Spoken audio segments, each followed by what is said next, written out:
When Jacob Hollis opened his cabin door that frozen Wyoming night in 1876, he expected death, not deliverance.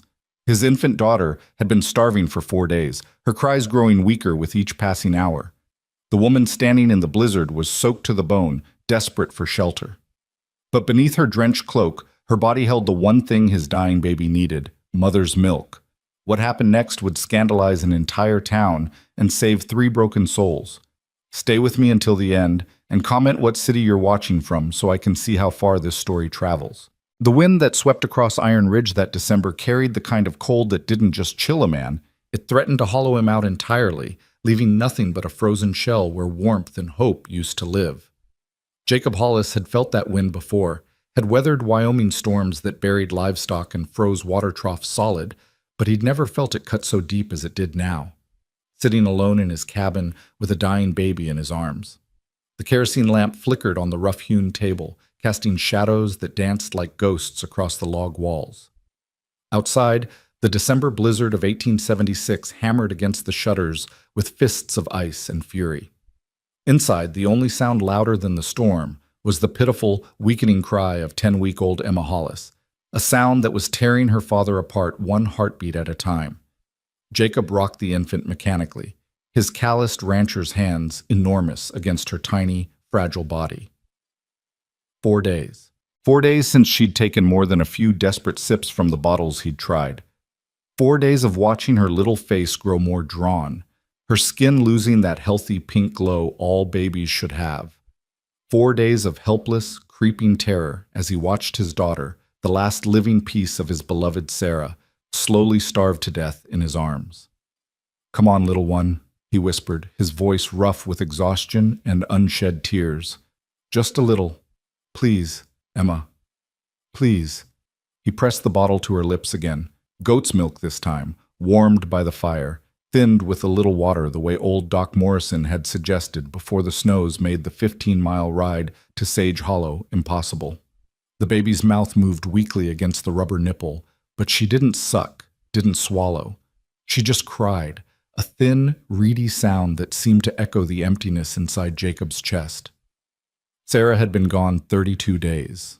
32 days since the fever had taken her, since he'd buried her on the hillside overlooking the valley she'd loved, since he'd stood over her grave with Emma wrapped in blankets and promised his dying wife that he'd keep their baby safe, that he'd find a way.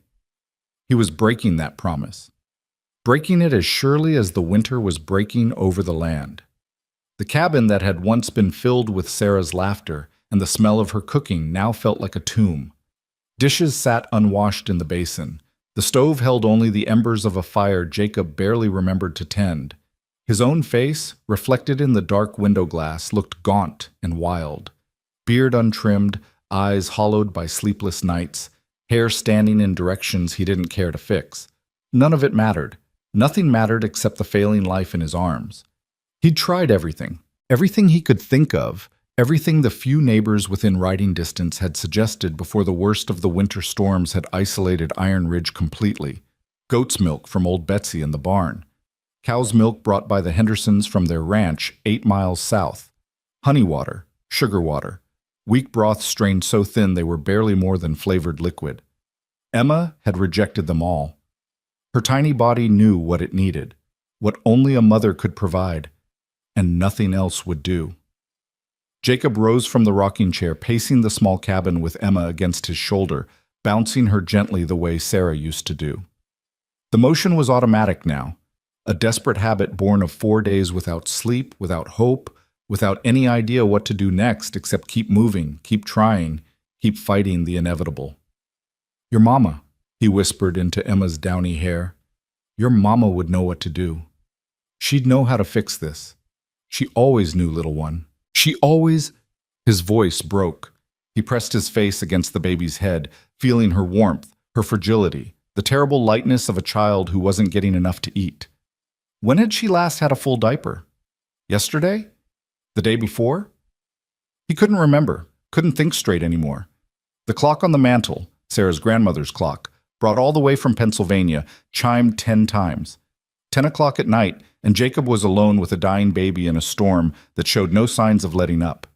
The wind shrieked around the cabin's corners, finding every gap in the chinking, every weakness in the structure, probing like it wanted to get inside and finish what grief and helplessness had started. He thought of the sign he'd nailed to the gatepost 4 days ago, after the last neighbor had ridden away shaking his head, saying he was sorry, so sorry, but there was nothing more to be done except pray and hope for a miracle. Jacob had taken a piece of board, painted it with shaking hands. Infant hungry. Need milk. Please help. It seemed pathetic now, foolish. Who would see it out here? Iron Ridge was 15 miles from Sage Hollow, the nearest real town. The ranch sat at the end of a rough track that most folks avoided even in good weather. In a blizzard like this, the sign might as well have been on the moon, but he'd nailed it up anyway, because doing nothing would have driven him mad faster than false hope ever could. Emma's crying had weakened to a whimper. Jacob looked down at her scrunched face, at the little fist that waved weakly, and felt something inside him start to crack. Not break. It had already broken when Sarah died. This was deeper, more fundamental. This was the sound of a man's soul beginning to shatter. "I'm sorry," he choked out. "Baby girl, I'm so sorry. I don't know what else to do. I don't know how to save you." The fire in the stove popped, making him flinch. He needed to add more wood, keep the cabin warm, but he couldn't bring himself to put Emma down. Couldn't let her go even for a minute. If these were her last hours, God, please no, but if they were, he wanted her to know she wasn't alone, that her papa was here, holding her, loving her, even if he couldn't give her what she needed. He sank back into the rocking chair, resuming that mechanical motion that had become his entire existence. Rock. Bounce. Whisper. Repeat. The storm battered the walls. The lamp flickered. Time stretched and warped until Jacob couldn't tell if minutes or hours were passing. Emma's whimpers grew softer. "No," Jacob whispered.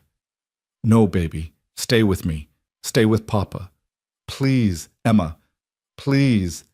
And then, cutting through the howl of the wind, through the fog of Jacob's despair, came a sound that made his head snap up. Knock, knock, knock. Frantic, desperate, real. Someone was at the door.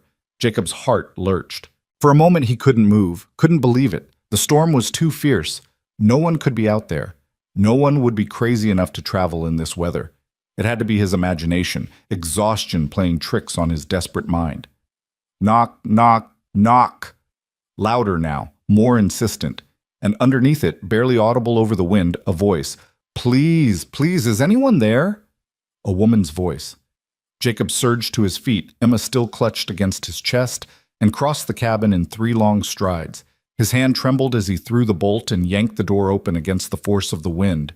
The blizzard tried to force its way inside, a wall of white and cold that stole his breath. But in the midst of it, illuminated by the lamplight spilling from the cabin, stood a woman. She was drenched. Her dark cloak hung heavy with ice and snow, plastered to a slim frame that shook with violent shivers. Her hood had fallen back to reveal dark hair matted against a pale face. But it was her eyes that struck Jacob, wide, haunted, filled with a desperation that matched his own. "Please," she gasped, teeth chattering so hard she could barely form words. "Please, I got lost. The storm. My horse. I just need shelter. Just until—" She swayed, and Jacob realized she was moments from collapse. "Get inside," he commanded, reaching out with his free arm to steady her. "Quickly, before we both freeze." She stumbled across the threshold, and Jacob slammed the door shut behind her, throwing the bolt. The sudden absence of wind made the cabin feel almost silent, broken only by the woman's shuddering breaths and Emma's weak whimpers. The stranger stood in a puddle of melting snow, dripping and shaking. Her fingers fumbled with the clasp of her cloak, but they were too numb to work properly. She looked up at Jacob, seemed about to speak, and then her gaze fell on the bundle in his arms. On Emma. Something changed in her face. The desperation shifted, transformed into something else. Recognition, perhaps. Or memory. Her eyes fixed on the baby with an intensity that should have alarmed Jacob, but he was too exhausted, too grateful for another living soul in this cabin of death and despair to question it. "You have a baby," the woman whispered. It wasn't quite a question. "My daughter," Jacob said. His voice came out hoarse. "Emma, she's not well." Even as he said it, Emma let out another thin cry, and the woman flinched as if struck. Her hands, still shaking from cold, rose unconsciously toward the child, then dropped. "How old?" she asked quietly. 10 weeks. Her mother, my wife, died a month ago. And Emma, she won't take a bottle, won't eat. I've tried everything, and she's—" His voice cracked again. "She's dying." The blunt words hung in the air between them. The woman's face had gone even paler, if that was possible. She swayed again, and this time Jacob saw it wasn't just from cold or exhaustion. There was something else in her expression: pain, loss, a grief so deep it matched his own. "Sit," he said, nodding toward the chair by the stove. "You'll catch your death standing there in wet clothes." She moved like a sleepwalker, crossing to the chair and sinking into it. Her cloak fell open, and Jacob saw that her dress beneath was equally soaked. He should find her something dry to wear, something of Sarah's perhaps, but he couldn't seem to make his body move. He just stood there, holding his dying daughter, staring at this stranger who'd appeared out of the storm like an answer to a prayer he'd been too hopeless to speak. "What's your name?" he asked finally. "Abigail." Her voice was barely a whisper. "Abigail Rowe." "I'm Jacob Hollis. This is my ranch, Iron Ridge." She nodded slowly, not really looking at him. Her eyes were still fixed on Emma with that strange, painful intensity. "I was traveling to Sage Hollow, to my sister's place. But the storm came up so fast and my horse spooked, threw me, ran off. I walked for, I don't know, hours maybe. I saw your light." "You're lucky you found us," Jacob said. Then, with a bitter laugh, "Though I'm not sure luck's the right word, this place isn't exactly a haven right now." Abigail's gaze finally lifted to his face. In the lamplight, he could see that she was younger than he'd first thought, perhaps mid-20s, around Sarah's age. Pretty, probably, when she wasn't half-frozen and hollow-eyed with exhaustion. But it was the grief in those eyes that caught him, held him. It was a grief he recognized, intimate as his own reflection. "You said she won't eat," Abigail said slowly. "Your daughter.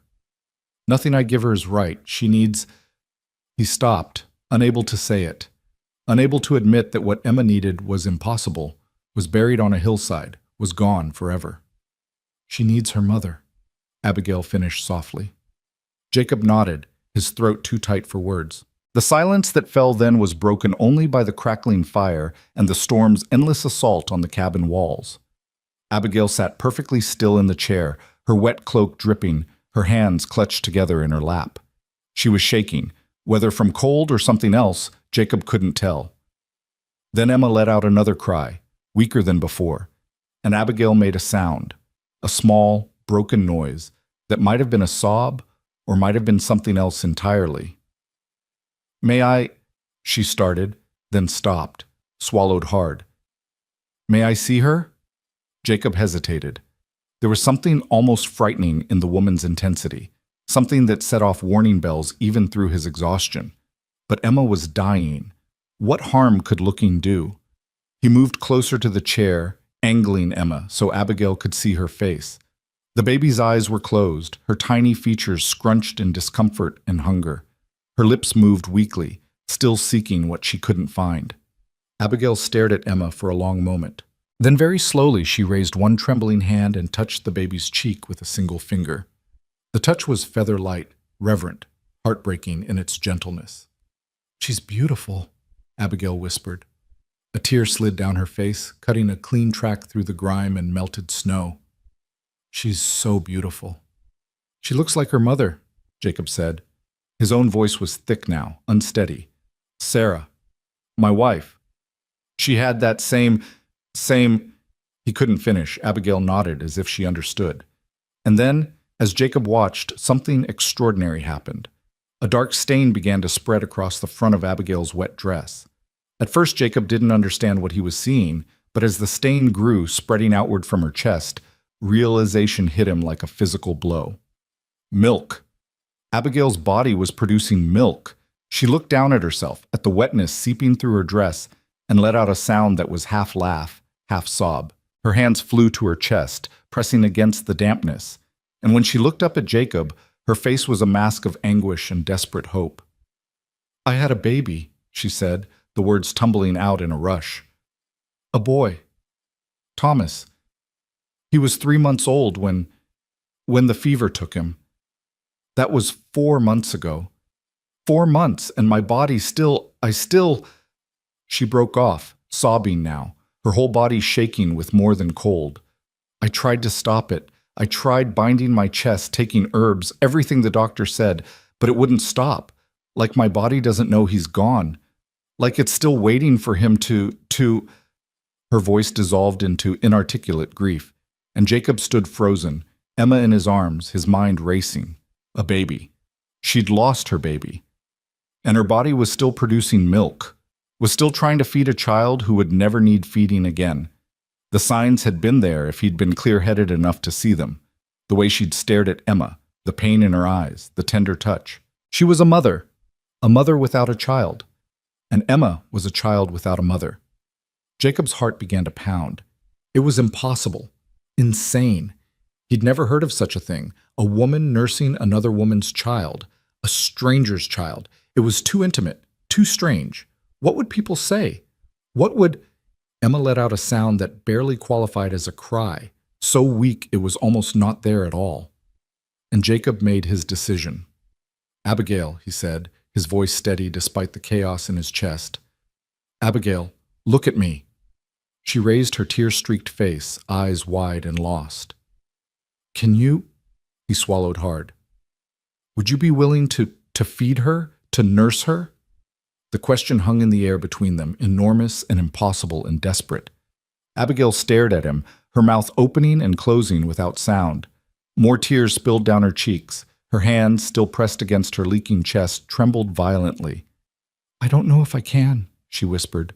Thomas was so small I don't know if there's enough, if it would... Please, Jacob said.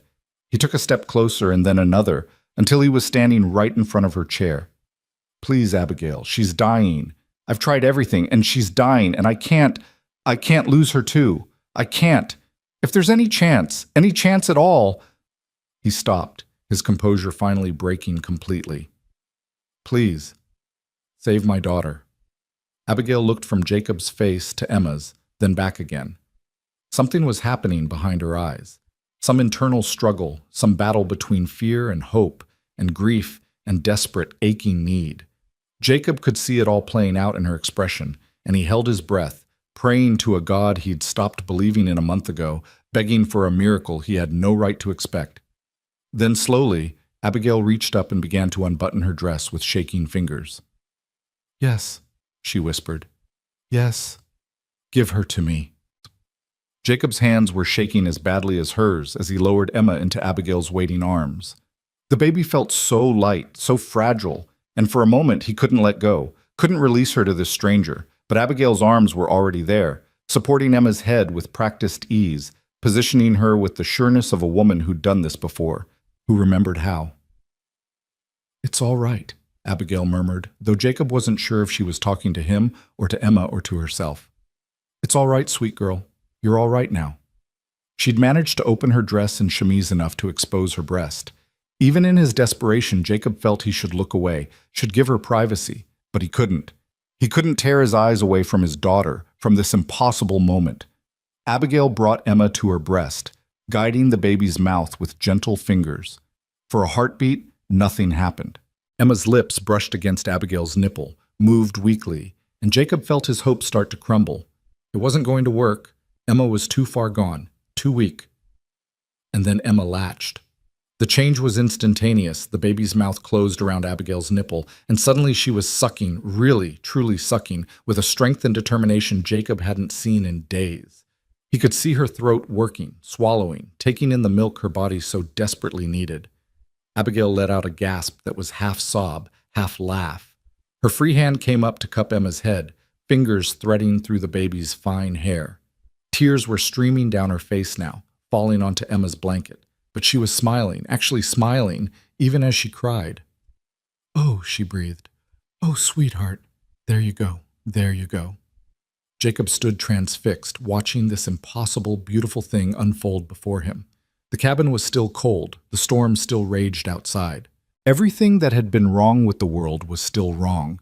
But in this moment, in this small circle of lamplight, something was being made right.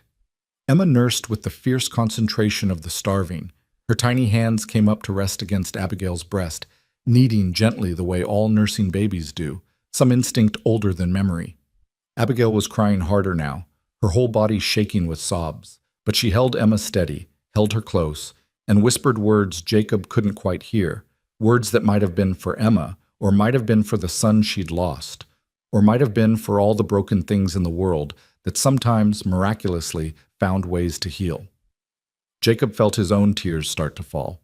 He'd been holding them back for days, for weeks, for the entire month since Sarah died. He'd told himself he had to be strong, had to hold it together for Emma's sake. But watching his daughter feed, really feed, for the first time in 4 agonizing days, watching this stranger give life to his child out of her own grief and loss, the dam finally broke. He sank to his knees beside the chair, one hand coming up to rest on Emma's back, feeling her breathe, feeling her live. His other hand found Abigail's arm, gripping it perhaps too tightly, but he couldn't help it, couldn't let go. "Thank you," he choked out. "Thank you, thank you." Abigail turned her tear-stained face toward him, and for the first time since she'd stumbled into his cabin, she truly smiled. It was a broken, grief-soaked smile, but it was real. "Thank you," she whispered back. "You don't understand. I thought I'd never—" Her voice failed, but she didn't need to finish. Jacob understood. He understood that she'd lost her purpose when she lost her son, that her body's refusal to stop producing milk had been both a torture and a lifeline, keeping her connected to a child she'd never hold again. And now, in the midst of a blizzard, in a stranger's cabin, she'd found a reason for that continued connection. A child who needed what her body still, stubbornly, providentially produced. They stayed like that for a long time, Jacob kneeling, Abigail in the chair, Emma nursing between them while the storm tried and failed to tear down the walls. The fire crackled, the lamp burned steady, and slowly, so slowly Jacob almost didn't notice it happening, the terrible tension that had held him rigid for 4 days began to ease. Emma's eyes had drifted closed. Her suckling had slowed from desperate to contented, the rhythm of a baby who was finally getting what she needed. Her little fists relaxed against Abigail's skin, no longer clutching, but simply resting, trusting. "She's falling asleep," Abigail murmured. There was wonder in her voice and something like peace. "When did she last sleep like this?" Jacob asked. "Really sleep?" "Before Sarah died," Jacob admitted. "She's been fitful, crying. She knew something was wrong." "Babies know," Abigail said softly. "They always know." They fell silent again. Jacob's knees were starting to ache from kneeling on the hard floor, but he didn't want to move, didn't want to disturb this fragile moment. Outside, the wind seemed to have lessened slightly, or maybe he was just so focused on the scene before him that everything else had faded to background noise. Finally, reluctantly, he cleared his throat. You're still soaked through. You need to get out of those wet clothes. Get warm. I can find you something dry to wear." Abigail nodded but didn't move. She was looking down at Emma with an expression Jacob recognized, the look every mother wore when watching her baby sleep. Tender, protective, filled with a love that transcended explanation. Except Emma wasn't her baby. She was a stranger's child, fed out of necessity and desperate circumstance. But looking at Abigail's face, Jacob wasn't sure she remembered that distinction anymore. "I'll be right back," he said, rising stiffly to his feet. His legs had gone numb, and he had to grab the chair back to steady himself. "I'll get you some of my wife's things. They should fit well enough." He moved to the small trunk in the corner where Sarah's clothes were stored. He hadn't opened it since the funeral, had been unable to face the task of sorting through her belongings, deciding what to keep and what to give away. Now he lifted the lid with trembling hands, and Sarah's scent rose to meet him. Lavender and fresh air and something uniquely her. His vision blurred, but he blinked the tears back and reached for the first dress his hand found. A simple wool dress, dark blue, practical. Sarah had worn it for working around the ranch. It would be warm, which was the most important thing right now. He also grabbed a heavy shawl and some underthings, trying not to think too hard about the intimacy of handling women's garments, of offering them to a stranger. Everything about this situation was strange, improper, Impossible. But Emma was nursing. Emma was alive. That made everything else irrelevant. When he turned back, Abigail had shifted Emma to her other breast. The baby was still nursing, though more slowly now, drifting toward sleep. Abigail looked up at Jacob's approach, and he saw exhaustion etched deep in her features. "How long since you've slept?" he asked, setting the clothes on the table. She had to think about it. 2 days, maybe? "I left my sister's place 2 days ago.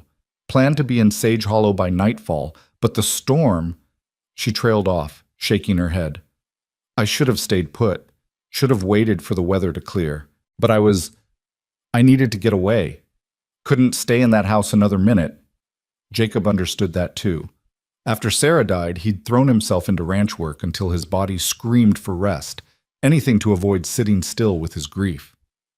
"You can stay here tonight," he said. "The storm's too bad to go anywhere anyway.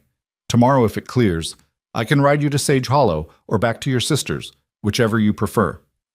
"I can't impose—" "You saved my daughter's life," Jacob interrupted. His voice came out rougher than he intended. "You can impose all you want." Abigail smiled faintly at that. Emma had finally stopped nursing, her mouth falling open in the complete relaxation of deep sleep. Milk dribbled from the corner of her lips, and Abigail wiped it gently with her finger. "She's beautiful," Abigail said again. "You said she looks like her mother?" "The spitting image," Jacob confirmed. "Sarah had that same dark hair, same little nose. Emma's eyes are mine, though, gray instead of brown." "Tell me about her," Abigail said softly. "About Sarah." Jacob opened his mouth to deflect, to say it was too hard, too raw. But something in Abigail's face stopped him. She'd shared her grief with him, had literally given of her own body to save his child. The least he could do was share his memories. So he did. He told her about meeting Sarah at a church social in Sage Hollow 7 years ago, how she'd been new to town, just arrived from Pennsylvania to teach at the schoolhouse. He told her about their courtship, about building this cabin with his own hands as a wedding gift. He told her about the early years of their marriage, the struggles of starting a ranch from nothing, the joy of finally prospering enough to think about starting a family. And he told her about Emma's birth, about Sarah's difficult labor, about the fever that had seemed minor at first but had turned deadly within days, about holding his wife's hand as she slipped away, about her last words, "Take care of our girl. Promise me, Jacob. Promise." By the time he finished, his voice was hoarse, and Abigail's cheeks were wet with tears again. Emma slept on, oblivious, held secure in the arms of a woman who'd been a stranger an hour ago. "She sounds like she was wonderful," Abigail said. "She was everything," Jacob replied simply. They sat in silence for a moment, sharing the particular communion of the bereaved, people who understood that some losses created holes in the world that could never be filled, only learned to be navigated around. "You should change," Jacob said finally, nodding toward the dry clothes. "Get warm. I can take Emma while you—" But when he reached for the baby, Abigail's arms tightened almost imperceptibly. She caught herself immediately, loosening her hold, but Jacob had seen the instinctive reaction. "I'm sorry," she whispered. "I didn't mean, it's all right," Jacob said. And surprisingly, he meant it. He understood what it was to need to hold something precious, to be afraid of letting go. "Keep her, at least until you're ready." Relief flooded Abigail's face. She adjusted Emma in her arms, cradling her more comfortably. "I'll need to change eventually, before I freeze." "The bedroom's through that door," Jacob said, pointing. "You can have the bed. I'll sleep out here, keep the fire going." "I can't take your bed." "You're feeding my daughter," Jacob said flatly. "You're taking the bed." Abigail looked like she wanted to argue further, but another shiver ran through her and she nodded. "All right, thank you." She rose carefully, moving slowly so as not to disturb Emma. Jacob watched as she carried his daughter toward the bedroom, and something in his chest clenched at the sight. This stranger holding his child like she was her own, moving with the natural grace of motherhood toward a room that had been empty since Sarah died. He told himself it was just necessity, just circumstance, just a storm-brought miracle that would end when the weather cleared and Abigail went on her way to Sage Hollow. But even then, some part of him knew it wasn't going to be that simple. Nothing about love, about loss, about healing, about the strange ways life knitted itself back together was ever simple. The bedroom door closed softly behind Abigail, and Jacob stood alone in the main room, listening to the muffled sounds of her moving about, the rustle of wet fabric being removed, the quiet creak of the bed frame, the whisper of dry cloth being pulled over cold skin. He turned away, giving her what privacy he could in a cabin where walls were thin and every sound carried, and busied himself building up the fire in the stove. His hands moved automatically, feeding split logs into the firebox, adjusting the damper, but his mind was elsewhere. On the woman in his bedroom holding his daughter, on the impossibility of the last hour, on the fact that Emma had nursed, really nursed, and was now sleeping the deep, peaceful sleep of a satisfied baby instead of the fitful, hungry doze that had terrified him for 4 straight days. She was going to live. His daughter was going to live. The weight of that realization hit him all at once, and Jacob had to grip the edge of the stove to steady himself. His legs felt weak, his chest tight. For 4 days he'd been preparing himself for the worst, building walls around his heart to protect what little was left of it when the inevitable happened. Now those walls were crumbling, and he didn't know whether to laugh or weep or fall to his knees and thank a God he'd cursed just hours ago. He did none of those things. Instead, he straightened up, wiped his eyes with the back of his hand, and set about making the cabin more livable. The dishes got washed. The table got cleared. He swept the floor, finding Sarah's broom in the corner where he'd left it weeks ago, and the familiar motion of pushing dirt and debris toward the door was oddly soothing. By the time Abigail emerged from the bedroom 20 minutes later, the cabin looked almost normal again. She'd changed into Sarah's blue dress, which fit her reasonably well despite Abigail being a bit taller and slimmer than his wife had been. Her dark hair, no longer dripping, hung in damp waves past her shoulders. She'd wrapped the shawl around herself, and her feet were bare, her boots presumably still too wet to wear. She was still carrying Emma. "She's still asleep," Abigail said softly, seeing Jacob's gaze on the baby. "I didn't want to put her down. Is that all right?" "Of course," Jacob said.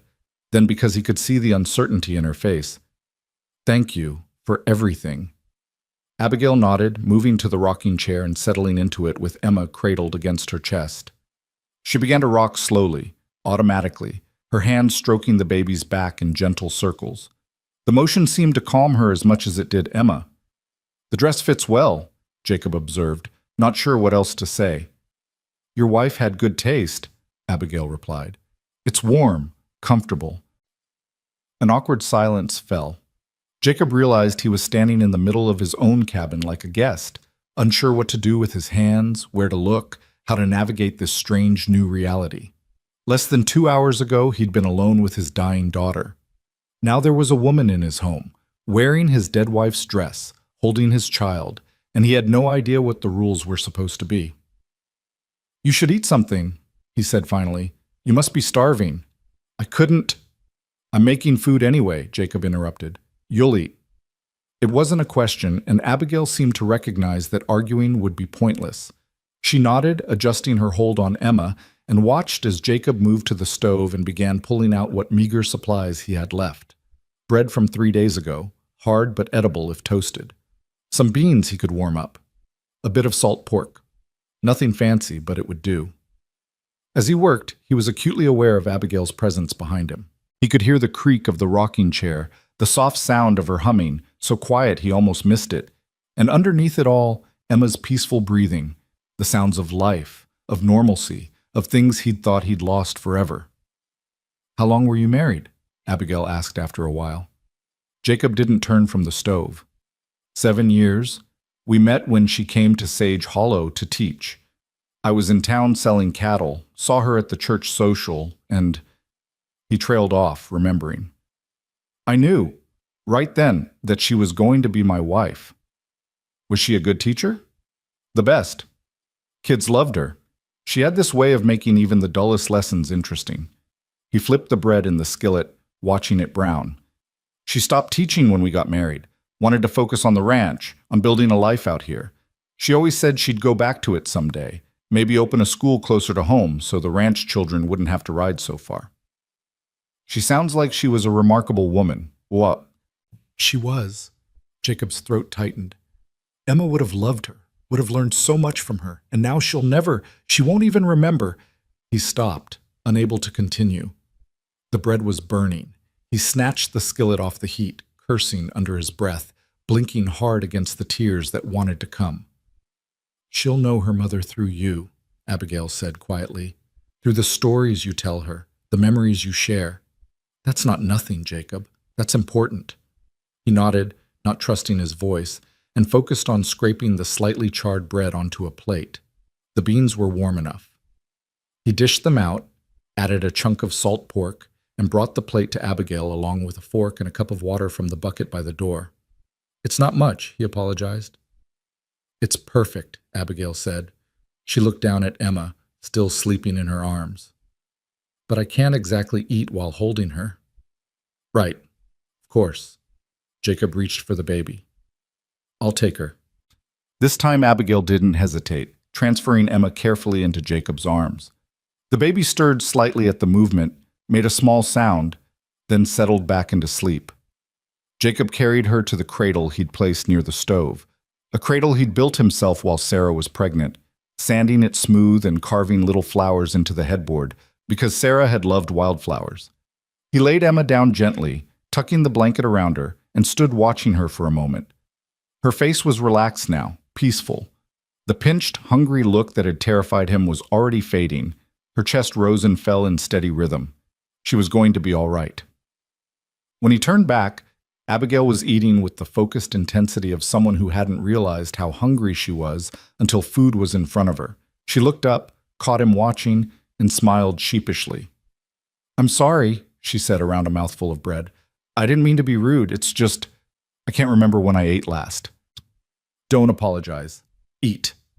She did, making short work of the modest meal while Jacob poured himself coffee from the pot that had been sitting on the stove since morning. It was thick and bitter, but it was hot, and right now that was enough. He sat at the table across from her, cradling the tin cup in both hands, and they fell into a more comfortable silence. Outside, the storm was definitely lessening. The wind no longer screamed quite so loudly, and the snow battering the windows had thinned from a wall of white to something more like heavy flurries. "Tell me about your son," Jacob said. He hadn't planned to ask, but the question came out anyway. "If you want to. If it's not too—" "No," Abigail interrupted. "No, I'd like to. No one asks about him anymore. Like if they don't mention him, I'll forget and then I won't be sad." She laughed, a bitter sound. "As if I could ever forget." She set her fork down, her appetite apparently satisfied, and stared into the middle distance. "Thomas. His name was Thomas, after my father. He was born healthy. Perfect, really. 10 fingers, 10 toes, lungs that could wake the dead when he was hungry." A soft smile crossed her face. "He looked like his father. Dark eyes, serious expression, even as a newborn. My husband used to joke that Thomas came into the world already worried about grown-up things." "Your husband," Jacob said carefully. "Is he—" "Dead," Abigail said flatly. "Mining accident, 2 months before Thomas was born. Cave-in at the silver mine outside Virginia City. They didn't even recover his body." Jacob felt the words hit him like a physical blow. "I'm sorry." "Everyone's sorry," Abigail said, not unkindly. "Sorry doesn't bring anyone back, though, does it?" No, it doesn't." She picked up her fork again, pushing the last of the beans around her plate without eating them. "I was managing somehow. Living with my sister and her husband, trying to figure out how to be a mother alone. And Thomas he was everything. My reason for getting up in the morning, for keeping going when all I wanted to do was curl up and die with my husband." Her voice cracked. She paused, took a breath, continued. "And then the fever came. Same one that took your Sarah, probably. It swept through the area last summer, killed a dozen people, most of them children." She looked up at Jacob, her eyes swimming with tears. "He was fine one day. Laughing, nursing, being perfect, and the next he was burning up, crying in pain, and nothing I did helped. Nothing. 3 days later he was gone." "Abigail. The doctor said my milk was still good, that it hadn't made him sick. But I wondered, I still wonder. What if something was wrong with me? What if I poisoned him somehow?" "You didn't," Jacob said firmly. "Fevers don't work that way, you know that." I know it here, Abigail said, tapping her head. But here, she pressed her hand to her chest. Here, I'm not so sure. Jacob understood that too. The irrational guilt that came with loss. The endless what-ifs that plagued you in the dark hours before dawn. What if he'd gotten the doctor sooner? What if he'd been a better husband? What if? After Thomas died, Abigail continued, my body didn't get the message, kept producing milk, kept getting engorged and painful and leaking. The doctor gave me herbs to dry it up, told me to bind my chest tight. It helped some, but not enough. And part of me didn't want it to stop, because as long as I was still producing milk, it meant some part of him was still with me, still needed me. She wiped her eyes with the back of her hand. Foolish, I know. Not foolish, Jacob said quietly. Human. They sat in silence for a moment, sharing the weight of their respective griefs. Then Abigail straightened up, seeming to shake off the heavy mood. I couldn't stay at my sister's anymore, she said. Elizabeth means well, but she has 3 healthy children and a doting husband, and being around all that happiness was killing me. So I decided to visit my other sister in Sage Hollow. Catherine's unmarried, runs a boarding house. I thought maybe she'd understand better, or at least give me space to breathe. But you didn't make it there. No, the storm came up and I got lost and my horse threw me. She smiled faintly. And I ended up here, with a baby who needed exactly what my body keeps insisting on producing. If I believed in God, I'd call it providence. And you don't believe in God? Abigail's smile turned bitter. I did. Before my husband died. Before Thomas. Now? She shrugged. Now, I don't know what I believe. What about you? Jacob thought about it. I'm angry at him, he admitted, for taking Sarah, for leaving me alone with a baby I didn't know how to save. But tonight, when you knocked on that door, he shook his head. I don't know. Maybe there's something. Or maybe it was just lucky coincidence.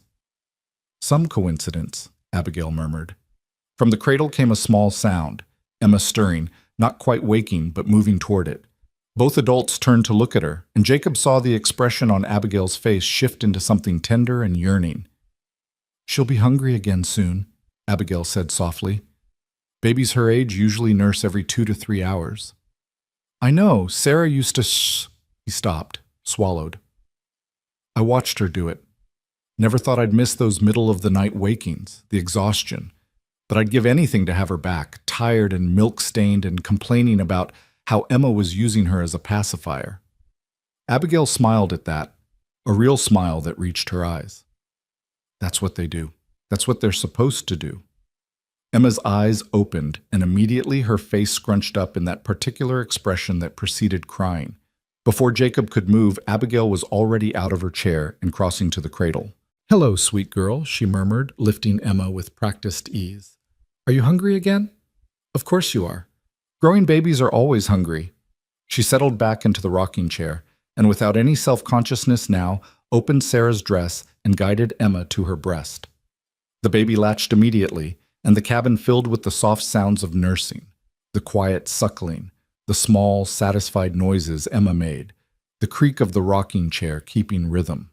Jacob watched from the table, his coffee growing cold in his hands. There was something mesmerizing about the scene, something that made his chest ache in ways he couldn't name. It was right, somehow, natural. A mother and child, even if the biology said otherwise. I should probably stay, Abigail said after a while, not looking up from Emma. At least for a few days, until she's eating well on her own, gaining weight properly, if you'll have me, that is. Jacob's heart lurched.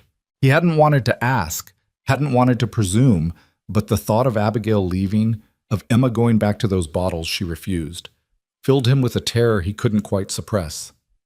Yes, he said, perhaps too quickly. Yes, please stay. As long as you need to. As long as... He stopped, unsure how to finish that sentence. As long as Emma needs you? As long as I need you? As long as this doesn't feel quite so much like we're all drowning? Thank you, Abigail said simply. She looked up at him then, and their eyes met across the small cabin. Something passed between them in that moment, An understanding, perhaps, or an acknowledgement that they were both broken people doing their best to keep each other's pieces from scattering completely. "I should write to my sister," Abigail continued. "Let Catherine know I'm all right, that I've been delayed. When the storm clears, could you—" "I'll ride to Sage Hollow myself," Jacob promised. "Deliver the message. Let her know you're safe." "Thank you." She paused. "What will you tell her about why I'm staying?" It was a good question. What would he tell anyone who asked? The truth seemed impossible to explain, too intimate, too strange. A widow nursing another woman's baby? People would talk, would judge, would make assumptions that might not be fair to either of them. "I'll tell her you were stranded in the storm," Jacob said, "that you're recovering from the journey, and I'm keeping you safe until the weather's fit for travel. That's all true." "But not the whole truth." "No," Jacob admitted, "not the whole truth." Abigail nodded slowly, her expression thoughtful. "People will find out eventually, about Emma, about me feeding her." "Maybe," Jacob said, "or maybe we keep it between us. You stay here, help with Emma until she's strong enough for bottles again, and then you go to your sister's as planned. No one needs to know the details." Even as he said it, Jacob knew it was naive. Secrets didn't stay secret in places like Iron Ridge and Sage Hollow. Someone would notice. Someone would guess. And then the whispers would start, the judgment, the scandal. But that was a problem for another day. Right now, Emma was nursing. Right now, she was alive and eating and going to survive. Everything else was secondary. The storm continued to die down as night deepened. Jacob banked the fire for the long, cold hours ahead and lit a second lamp, brightening the cabin against the darkness pressing in from outside. Abigail continued to rock Emma, switching breasts when needed, humming softly under her breath. Around midnight, Emma finally fell into deep sleep, her belly full, her body relaxed. Abigail looked down at her with an expression of such profound peace that Jacob felt like an intruder witnessing something private. "I should put her down," Abigail whispered. "Get some sleep myself." "You take the bed," Jacob said, standing. "I'll sleep out here, keep the fire going." "Jacob, I can't—" "You're feeding my daughter," he said firmly. "You need rest. Real rest. The bed is yours." Abigail looked like she wanted to argue, but exhaustion was written in every line of her body. She nodded finally, rising carefully with Emma in her arms. Would you mind if I kept her with me, in case she wakes hungry?" Something in Jacob's chest tightened at the question, at the careful way she asked it, like she expected him to say no, like she expected him to deny her this small thing after everything she'd done. "Of course," he said. "She'll sleep better with you anyway. She's used to—" He stopped. "She's used to sleeping next to her mother." The words hung unspoken in the air between them. Abigail's eyes filled with tears. "Thank you," she whispered.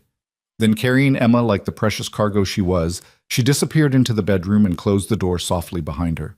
Jacob stood alone in the main room, listening to the quiet sounds of Abigail settling into bed, the creak of the mattress, the rustle of blankets. Then silence. He sank into the rocking chair, suddenly aware of how exhausted he was. 4 days with almost no sleep, running on fear and desperation and prayer. His body felt like it weighed 1,000 pounds, his eyes gritty and burning, his mind fuzzy with fatigue. But he couldn't sleep yet, not until he was sure the fire would last through the night, that the cabin would stay warm, that Emma would stay safe. He must have dozed off eventually, because the next thing he knew, pale gray light was filtering through the windows and someone was moving in the cabin. Jacob jerked awake, disoriented, reaching instinctively for Emma before remembering she wasn't there. Abigail stood by the stove, Emma in one arm while she used the other hand to poke at the fire. She'd wrapped a blanket around her shoulders like a shawl, and her hair hung loose down her back. She looked up when she heard Jacob stir, offering him a tentative smile. "I'm sorry," she said quietly. "I didn't mean to wake you. I was just—" Emma was hungry, and I thought I'd get the fire going again while I fed her. Jacob sat up, wincing as his back protested, sleeping in the chair. "What time is it?" "Near dawn, I think. Maybe 5 o'clock." He'd slept for 5 hours. 5 uninterrupted hours, the longest stretch since Sarah died. His body felt heavy with it, reluctant to fully wake. "How's Emma?" he asked, scrubbing his hands over his face. "Perfect," Abigail said, and there was such warmth in her voice that Jacob looked up sharply. She was gazing down at the baby with unmistakable affection, her fingers stroking Emma's cheek. She nursed twice during the night, went right back to sleep both times. She's gaining strength already. I can feel it. Relief flooded through Jacob so intensely it made him dizzy. Good. That's good. He stood, bones creaking, and moved to look out the window. The storm had passed. Snow lay thick on the ground, transforming the landscape into an alien world of white and shadow, but the sky was clear and pale, promising a cold but fair day. I should check on the animals, he said. Make sure they weathered the storm all right. Of course. Abigail settled into the rocking chair he'd vacated, adjusting Emma to nurse more comfortably. We'll be fine here. We'll be fine. Not I'll be fine. We. As if she and Emma were already a unit, already linked in ways that transcended the bare 48 hours they'd known each other. Jacob pulled on his heavy coat, his boots, his hat, and gloves. The cold hit him like a wall when he opened the door, stealing his breath, but it was good too, clean and sharp, and clearing the cobwebs from his mind. He waded through knee-deep snow to the barn, where his 2 horses and the milk goat had taken shelter. They were fine, if hungry and indignant about being left unattended for so long. Jacob fed them, checked their water, mucked out their stalls. All the familiar rhythms of ranch life that had kept him sane in the weeks after Sarah died. Physical work that didn't require thinking, that let his hands move while his mind went quiet. By the time he returned to the cabin an hour later, full daylight had arrived. Smoke curled from the chimney, and through the window he could see Abigail moving around inside, Emma presumably asleep somewhere. The sight filled him with a warmth that had nothing to do with the promise of fire and hot coffee. He stomped the snow off his boots before entering, bringing a blast of cold air with him. Abigail looked up from the stove where she was frying eggs she must have found in the basket where Jacob had been keeping them, probably collected days ago and forgotten in his despair. I hope you don't mind, she said, gesturing to the pan. You need to eat properly, and so do I if I'm going to keep feeding Emma. I don't mind, Jacob said. The smell of cooking food made his stomach growl. When had he last eaten a real meal? He couldn't remember. They ate together at the table, Emma sleeping peacefully in the cradle nearby. It was strange how quickly this had started to feel normal, sharing a meal with this woman, listening to her talk about inconsequential things, watching her smile when Emma made small noises in her sleep, like they were a family instead of 2 strangers thrown together by desperation and storm. I'll ride to Sage Hollow today, Jacob said as he pushed his empty plate away. Get that message to your sister. Pick up some supplies. We're low on pretty much everything. It's a long ride, Tin, Abigail said, especially with the snow. 15 miles. I've done it in worse weather. He hesitated. Will you be all right here alone? With Emma? The question seemed to amuse her. I've been caring for babies since I was old enough to hold one. My mother had 7 children. I was the oldest. And then Thomas. Her voice caught slightly, but she pushed through. Yes, Jacob. We'll be fine. Right. Of course. He felt foolish for asking, but the thought of leaving them, of leaving Emma specifically, made his chest tight with anxiety. What if something happened while he was gone? What if Emma suddenly rejected Abigail's milk the way she'd rejected everything else? What if... Jacob. Abigail's hand covered his where it rested on the table. Go. Do what you need to do. Emma will be here when you get back, happy and fed and safe. I promise. Her hand was warm, calloused from work, smaller than Sarah's but just as capable. Jacob looked down at it, covering his own, and felt something shift inside him. Nothing romantic, not yet, but an awareness of her as more than just a means to keep his daughter alive. As a person. A woman. Someone who'd suffered her own losses and was still here, still fighting, still able to promise safety to a child who wasn't hers. Thank you, he said quietly. Abigail squeezed his hand once, then withdrew. You should get going if you want to be back before dark. The days are short this time of year. She was right. Jacob gathered his things, his rifle, his saddlebags, a list of supplies he needed to purchase. He saddled his horse, a sturdy gelding named Ranger, who'd carried him through worse than this. And then, because he couldn't help himself, he went back inside one more time to check on Emma. She was still asleep, her tiny fist curled beside her head, her rosebud mouth making small sucking motions even in dreams. Abigail stood beside the cradle, watching her with that same tender expression Jacob was starting to recognize. "I'll be back before dark," he said. "We'll be here." Jacob nodded, then impulsively bent and pressed a kiss to Emma's forehead. Her skin was warm, healthy.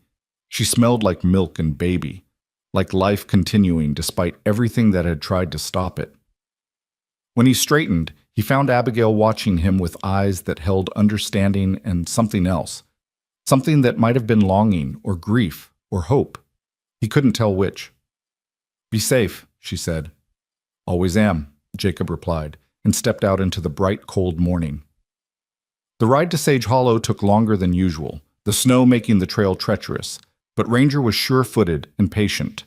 Jacob used the time to think, to process everything that had happened in the last 2 days. His daughter had been dying.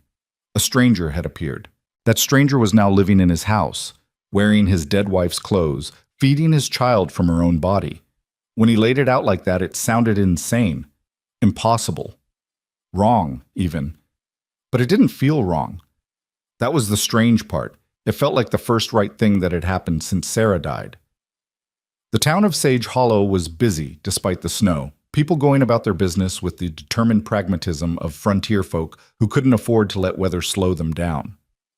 Jacob tied Ranger outside the general store and went in to place his supply order: flour, sugar, coffee, dried beans, salt pork, and a dozen other staples he'd let run low.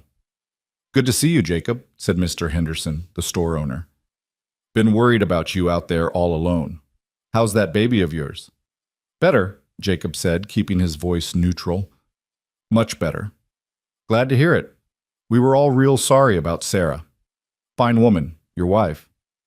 "Thank you." He paid for the supplies, arranged to have them held until he could bring the wagon to collect them, and then made his way to the boarding house where Abigail's sister lived.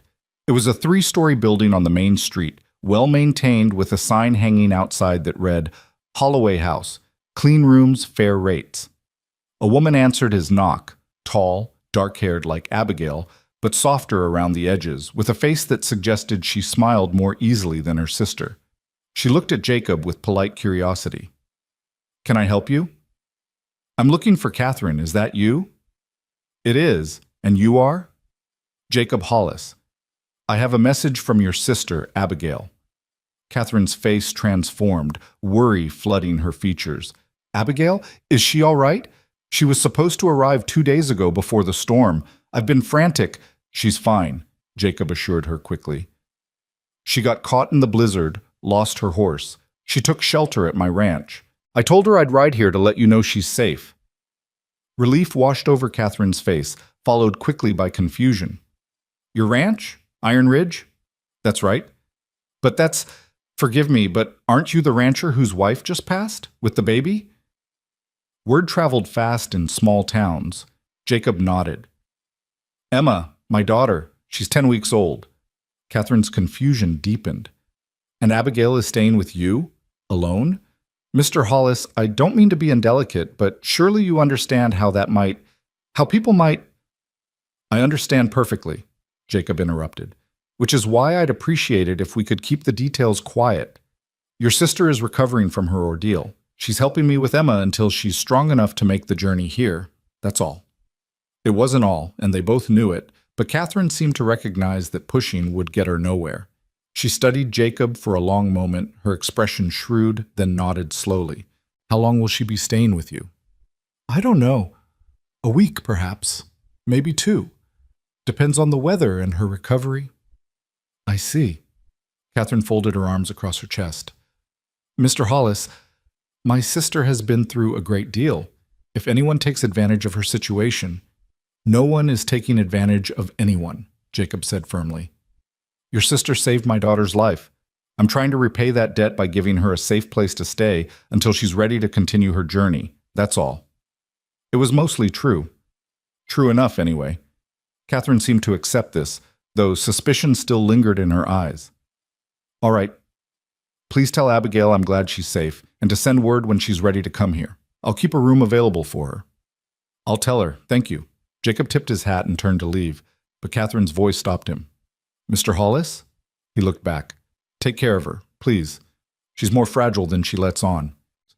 Jacob thought of the woman he'd left at his ranch, the way she held Emma, the strength in her voice when she promised they'd be fine, the grief she carried like a weight but refused to let crush her. She's stronger than you think, he said. But yes, I'll take care of her. The ride back to Iron Ridge seemed shorter somehow, or maybe Jacob was just eager to return.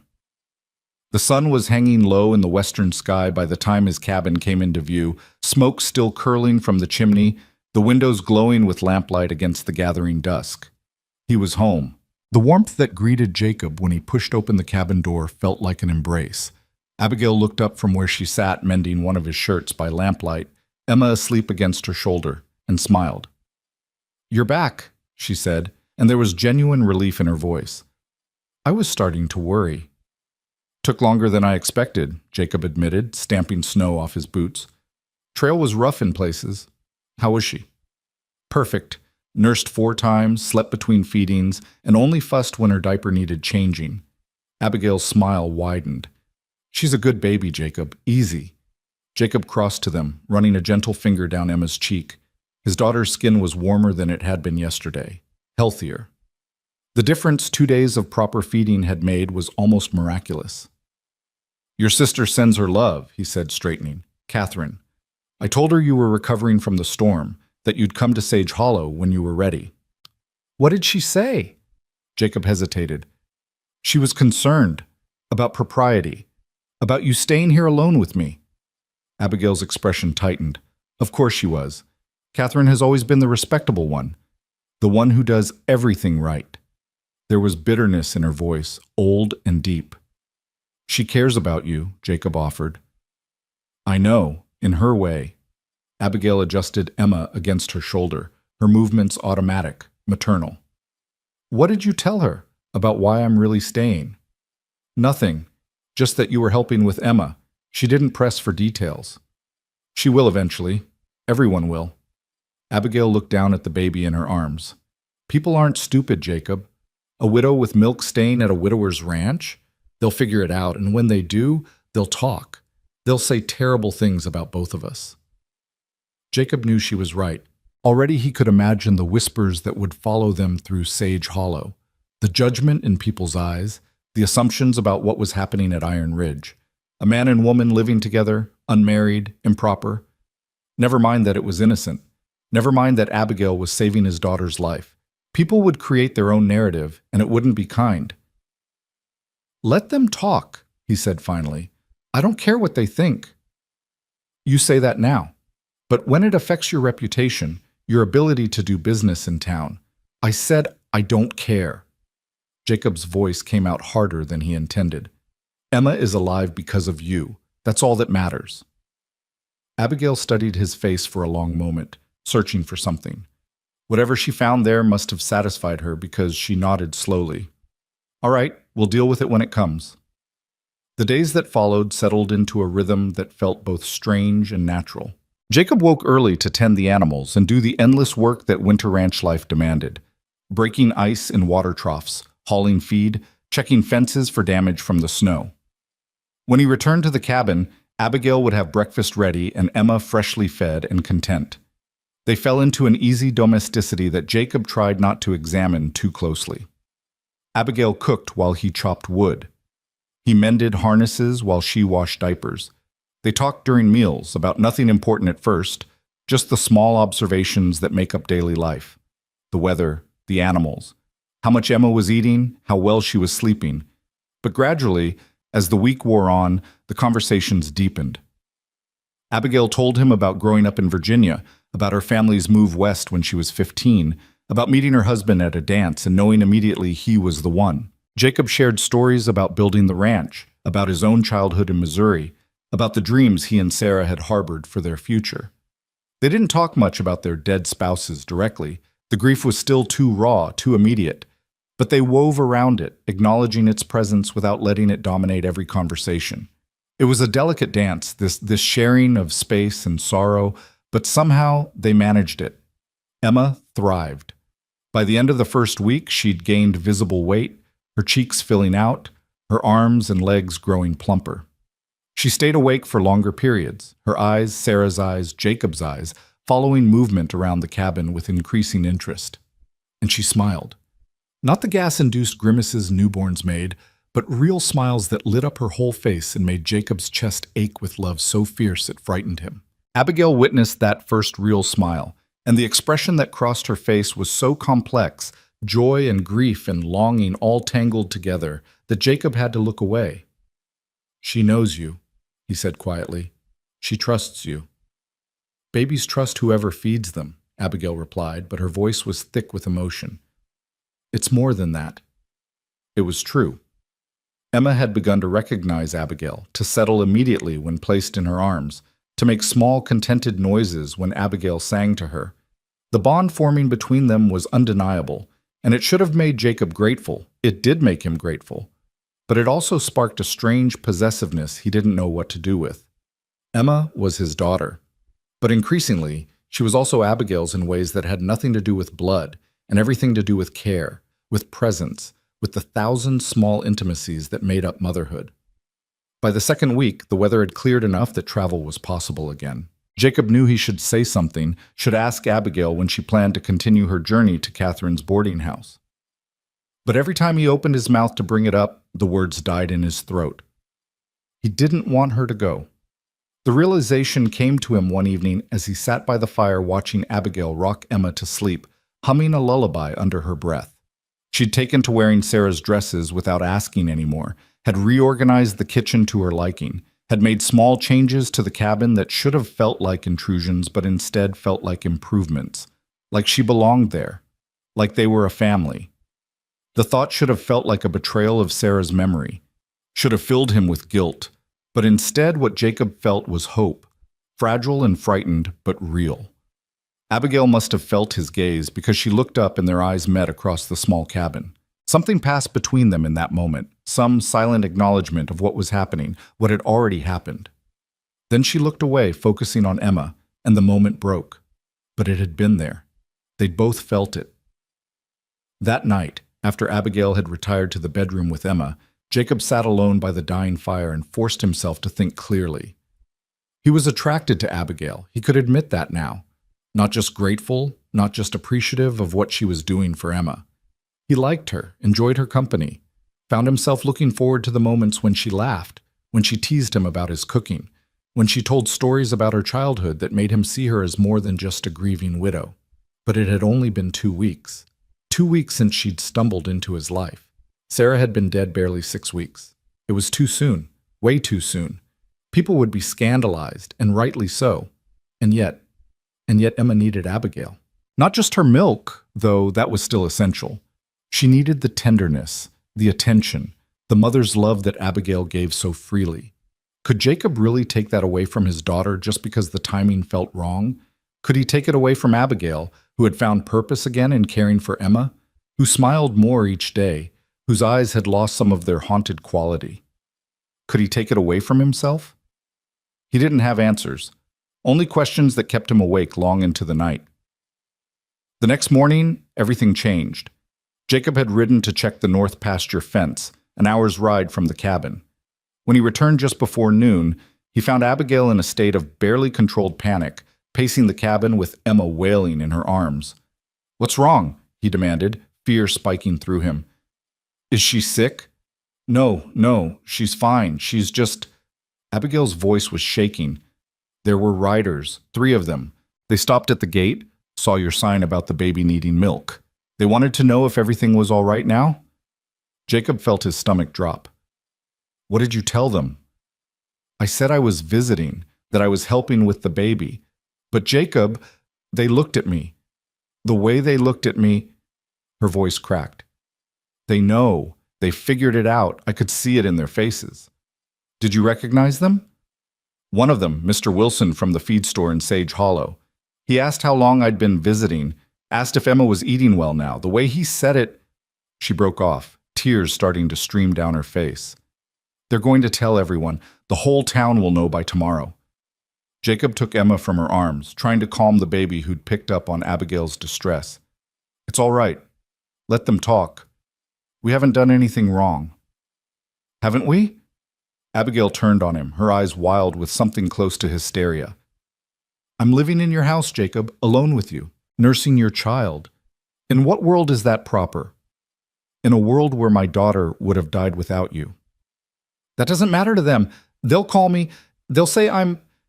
She couldn't finish the sentence, but Jacob knew what she meant. The words people would use, loose woman, Jezebel, homewrecker, even though there was no home to wreck.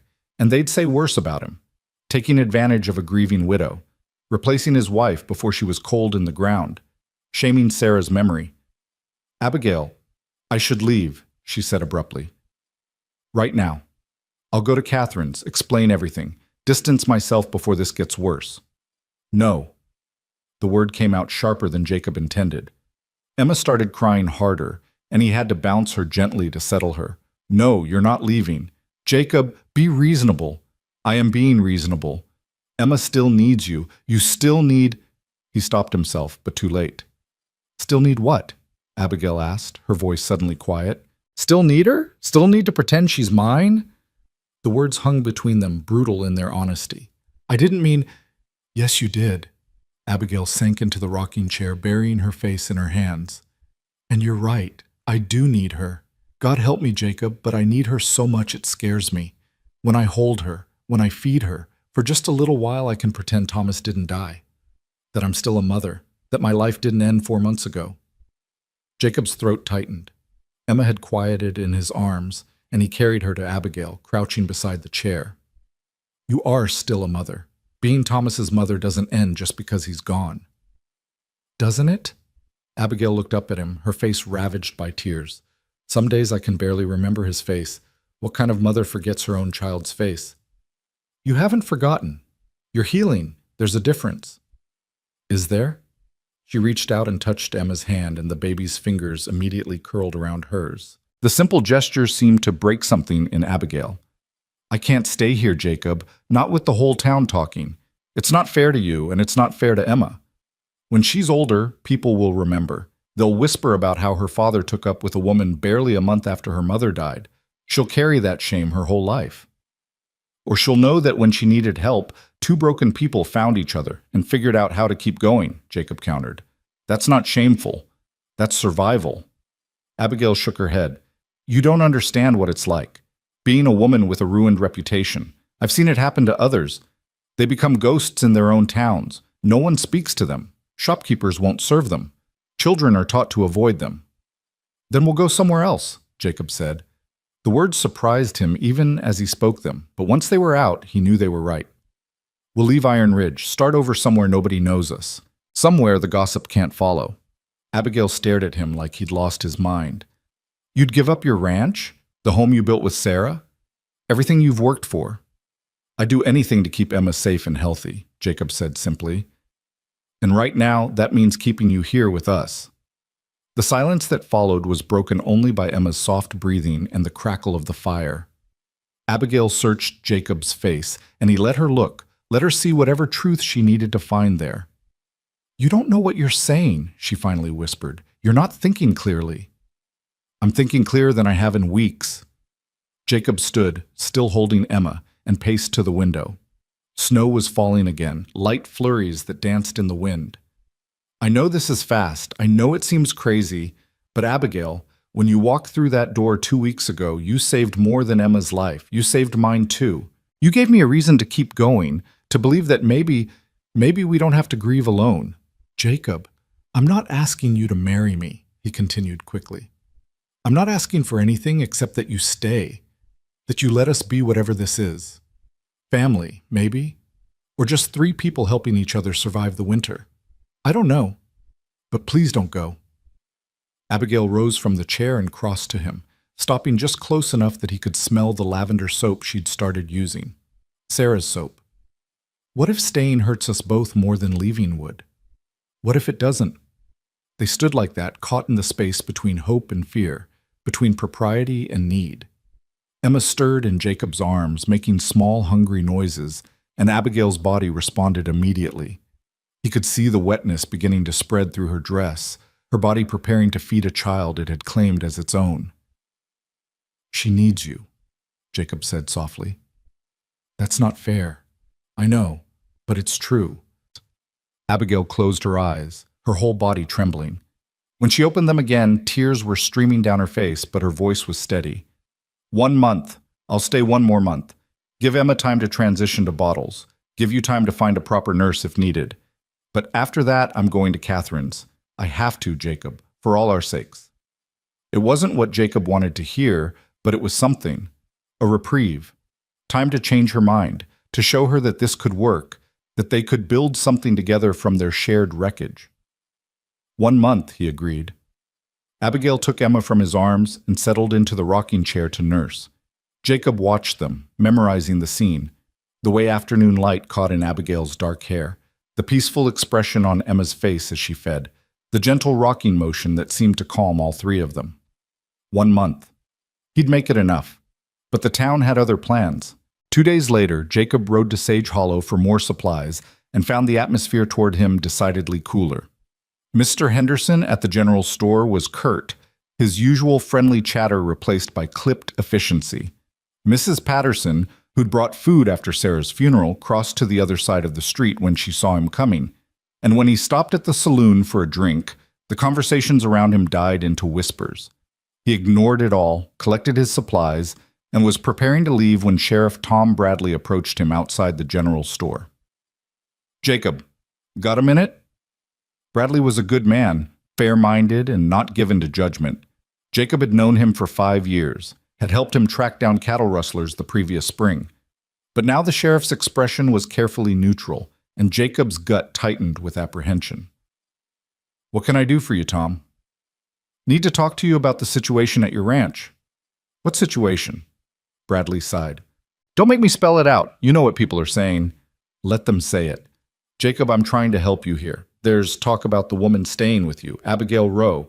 Some folks are concerned about the propriety of the arrangement. Abigail is helping with my daughter, Jacob said flatly. Emma would have died without her. I don't care what people think about propriety. I understand that, I do. But you got to understand how it looks. A young widow, no chaperone, living in your house barely a month after Sarah passed. Bradley lowered his voice. There's some talking about bringing it before the church council, making it an official matter. Jacob felt rage kindle in his chest. The church council?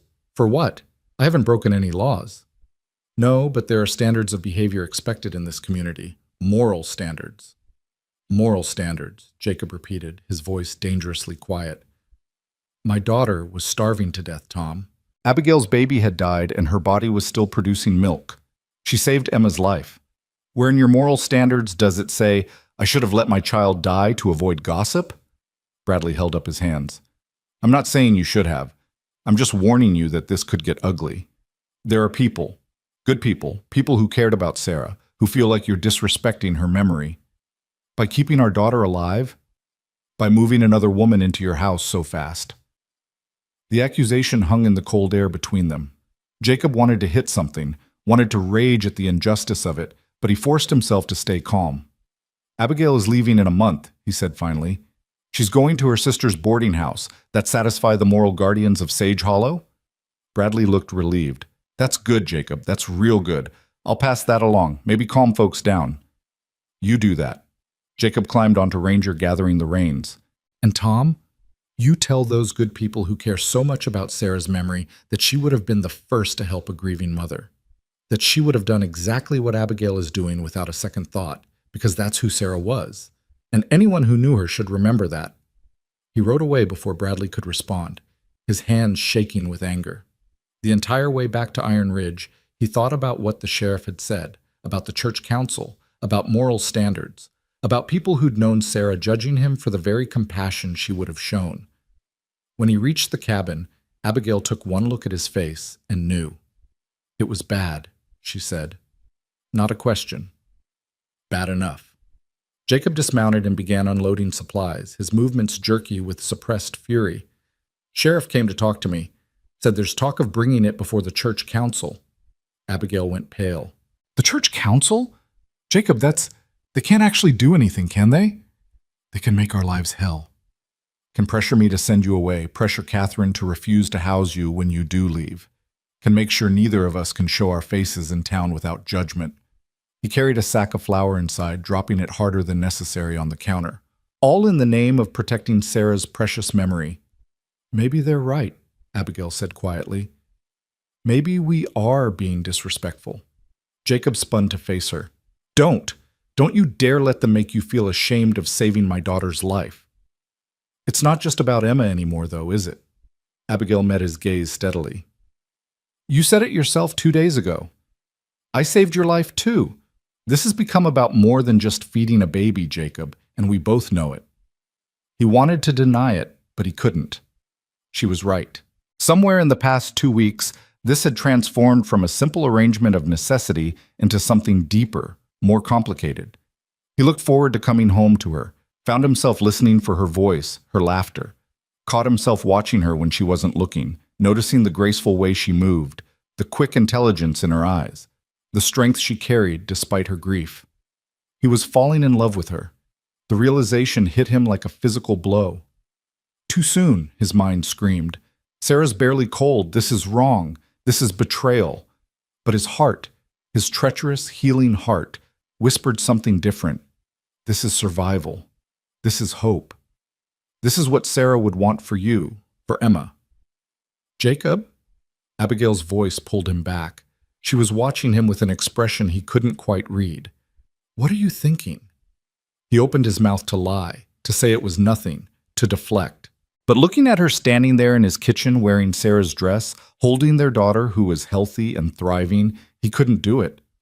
I'm thinking, he said slowly, that maybe those people are right to be concerned.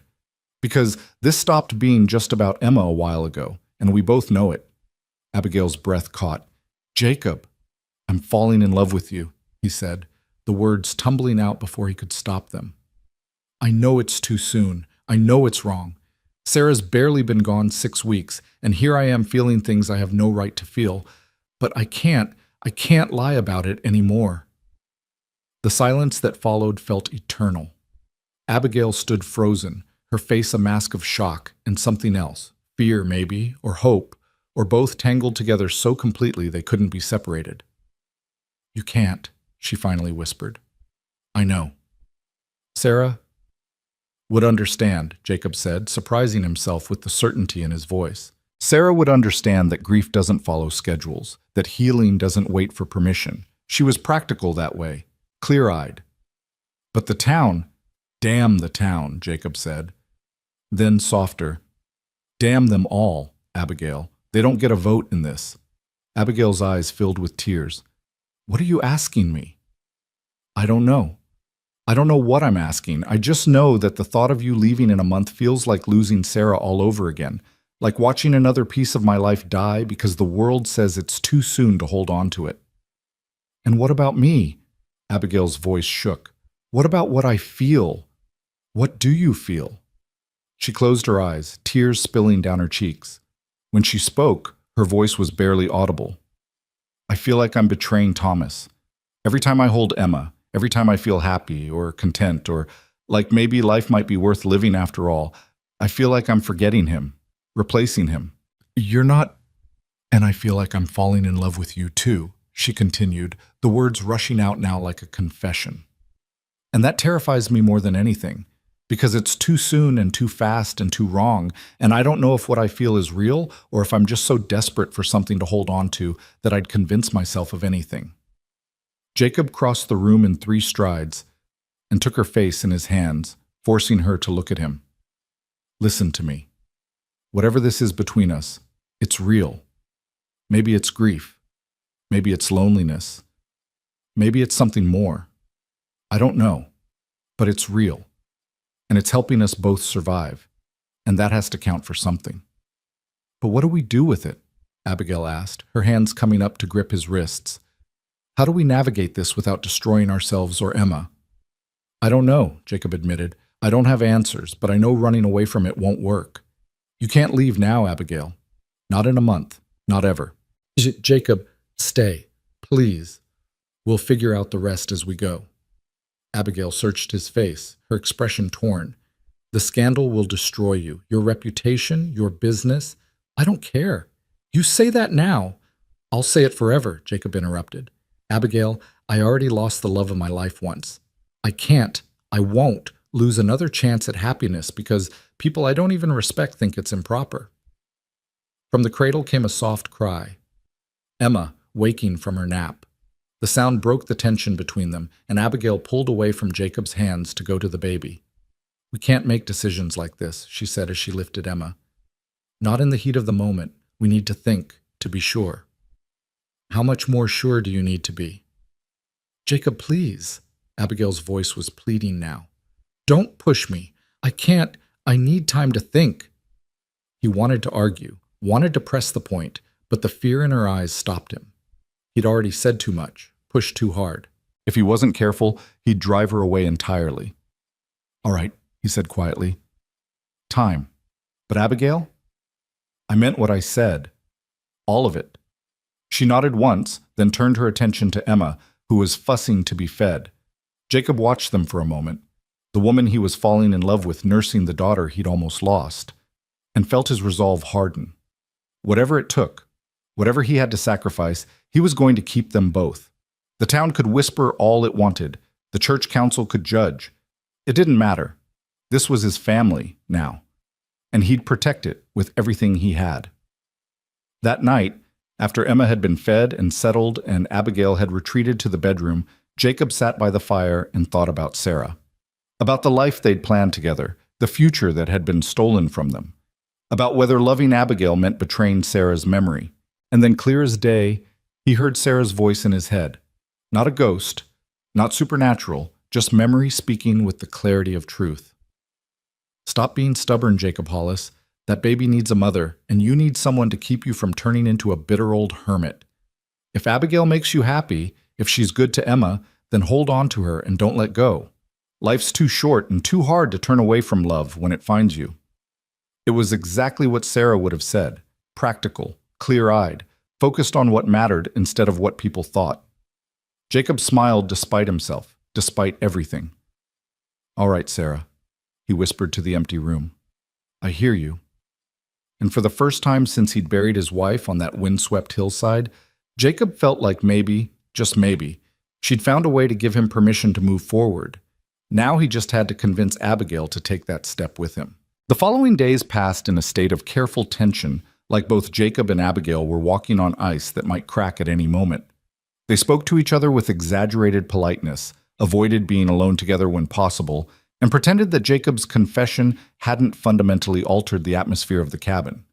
But the unspoken words hung between them like a physical presence, impossible to ignore no matter how hard they tried. Emma, oblivious to the adult complications swirling around her, continued to thrive. She was nearly 3 months old now, her personality emerging in small but distinct ways. She smiled readily, especially at Abigail, whose face she studied with intense concentration during feedings. She'd started making cooing sounds that delighted them both despite the awkwardness, and her little fists were strong enough now to grab onto fingers and hold tight.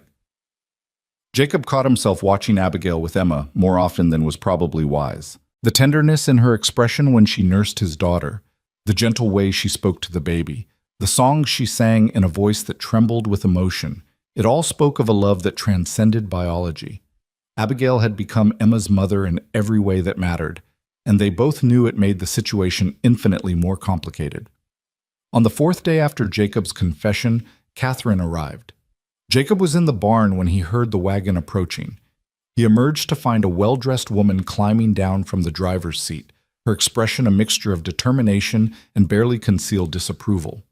Behind her, a younger man, presumably her hired driver, waited with the reins.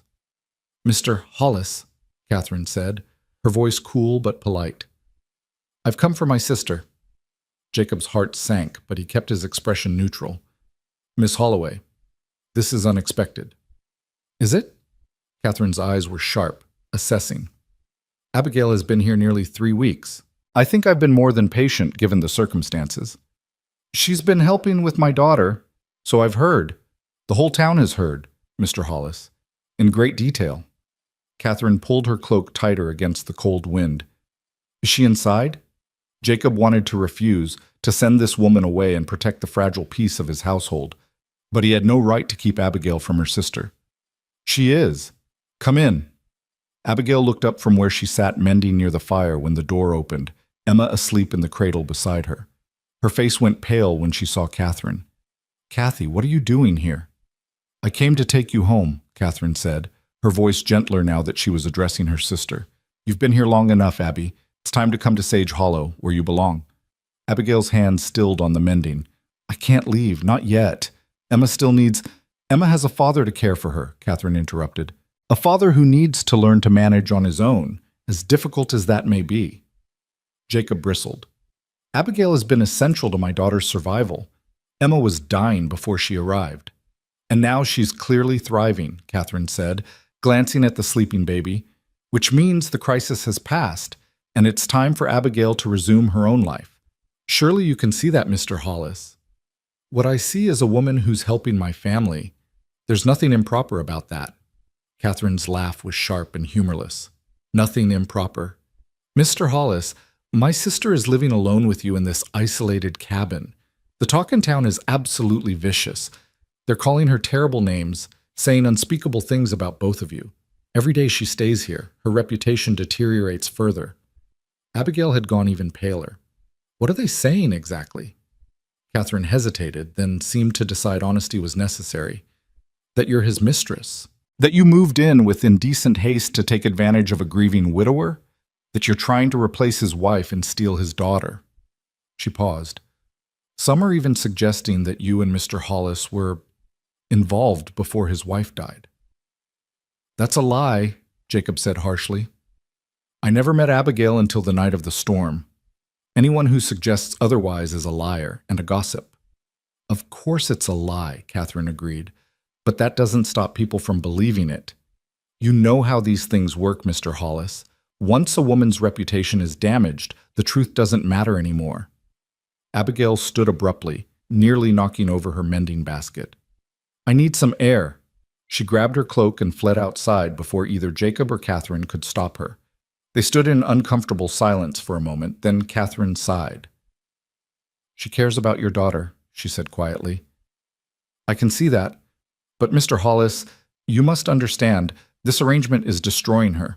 Every day that passes makes it harder for her to reclaim any kind of normal life. What's normal about any of our lives right now? Jacob asked. Her son is dead. My wife is dead. We're both trying to survive our grief, and we've found a way to help each other do that. Why is that so terrible? Because it's not sustainable, Catherine said. What happens when Abigail does leave? When Emma has to lose another mother figure? What happens when you eventually remarry? Because you will, Mr. Hollis, a man with a young child needs a wife, and your new wife has to live with the scandal of what happened here? Jacob hadn't thought that far ahead, had deliberately avoided thinking about a future that didn't include Abigail. But Catherine's words forced him to confront the reality of their situation. What was his plan exactly? To keep Abigail here indefinitely, feeding his daughter, living in limbo between grief and something unnamed? To eventually ask her to marry him, despite it being mere weeks since both their spouses died? The complications seemed insurmountable when laid out like that. But the alternative? Losing Abigail, watching Emma lose the only mother she'd known, going back to being alone, felt impossible too. I don't have all the answers, he admitted finally, but I know that sending Abigail away right now would hurt all three of us, Emma included. Catherine studied him for a long moment, her expression softening slightly. You care about her, about Abigail.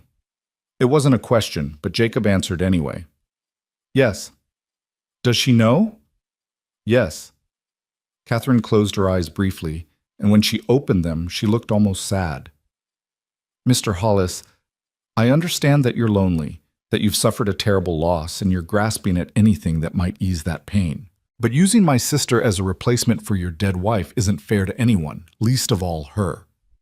The accusation stung because part of Jacob feared it might be true.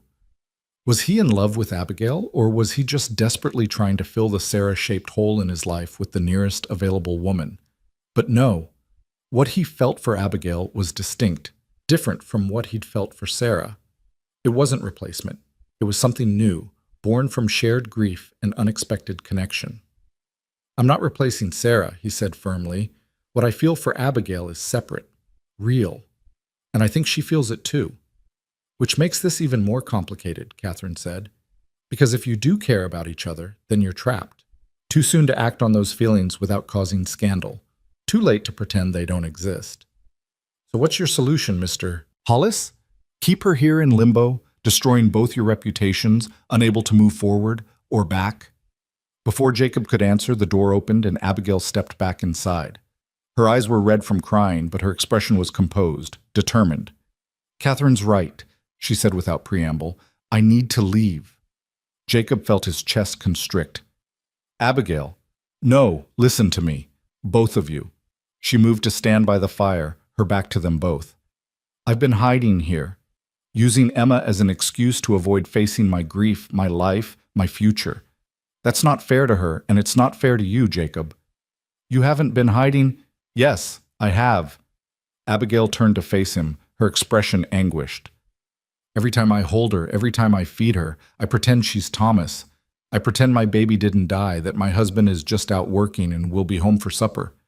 I've built an entire fantasy in my head, and it's not healthy for any of us. That's not true, Jacob said, but even as he spoke, he wondered if she might be right. Had he noticed the faraway look in her eyes sometimes when she held Emma? The way she sometimes called the baby by a different name before catching herself? He dismissed it as simple grief, but maybe it was more than that. I love her, Abigail continued, her voice breaking. I love Emma like she's my own, and that's exactly the problem. She's not mine. She's yours and Sarah's, and I have no right to insert myself into that bond. When she's old enough to understand, what will you tell her about me? About why I was here? I'll tell her you saved her life, Jacob said. I'll tell her you loved her when she needed love most. And what about us? Abigail asked softly. What will you tell her about why you fell in love with someone barely 6 weeks after her mother died? How do you explain that without making it seem like you didn't love Sarah enough? The question hit Jacob like a physical blow. It was the fear he'd been avoiding, the guilt that gnawed at him in the dark hours before dawn. Did loving Abigail diminish what he'd felt for Sarah? Did it make him shallow, inconstant, unworthy of either woman's affection? I love Sarah with everything I had, he said, his voice rough. Her death nearly destroyed me. But Abigail, you showed me that I could survive it, that there was still life worth living, still love worth feeling. That doesn't negate what I felt for Sarah, it builds on it.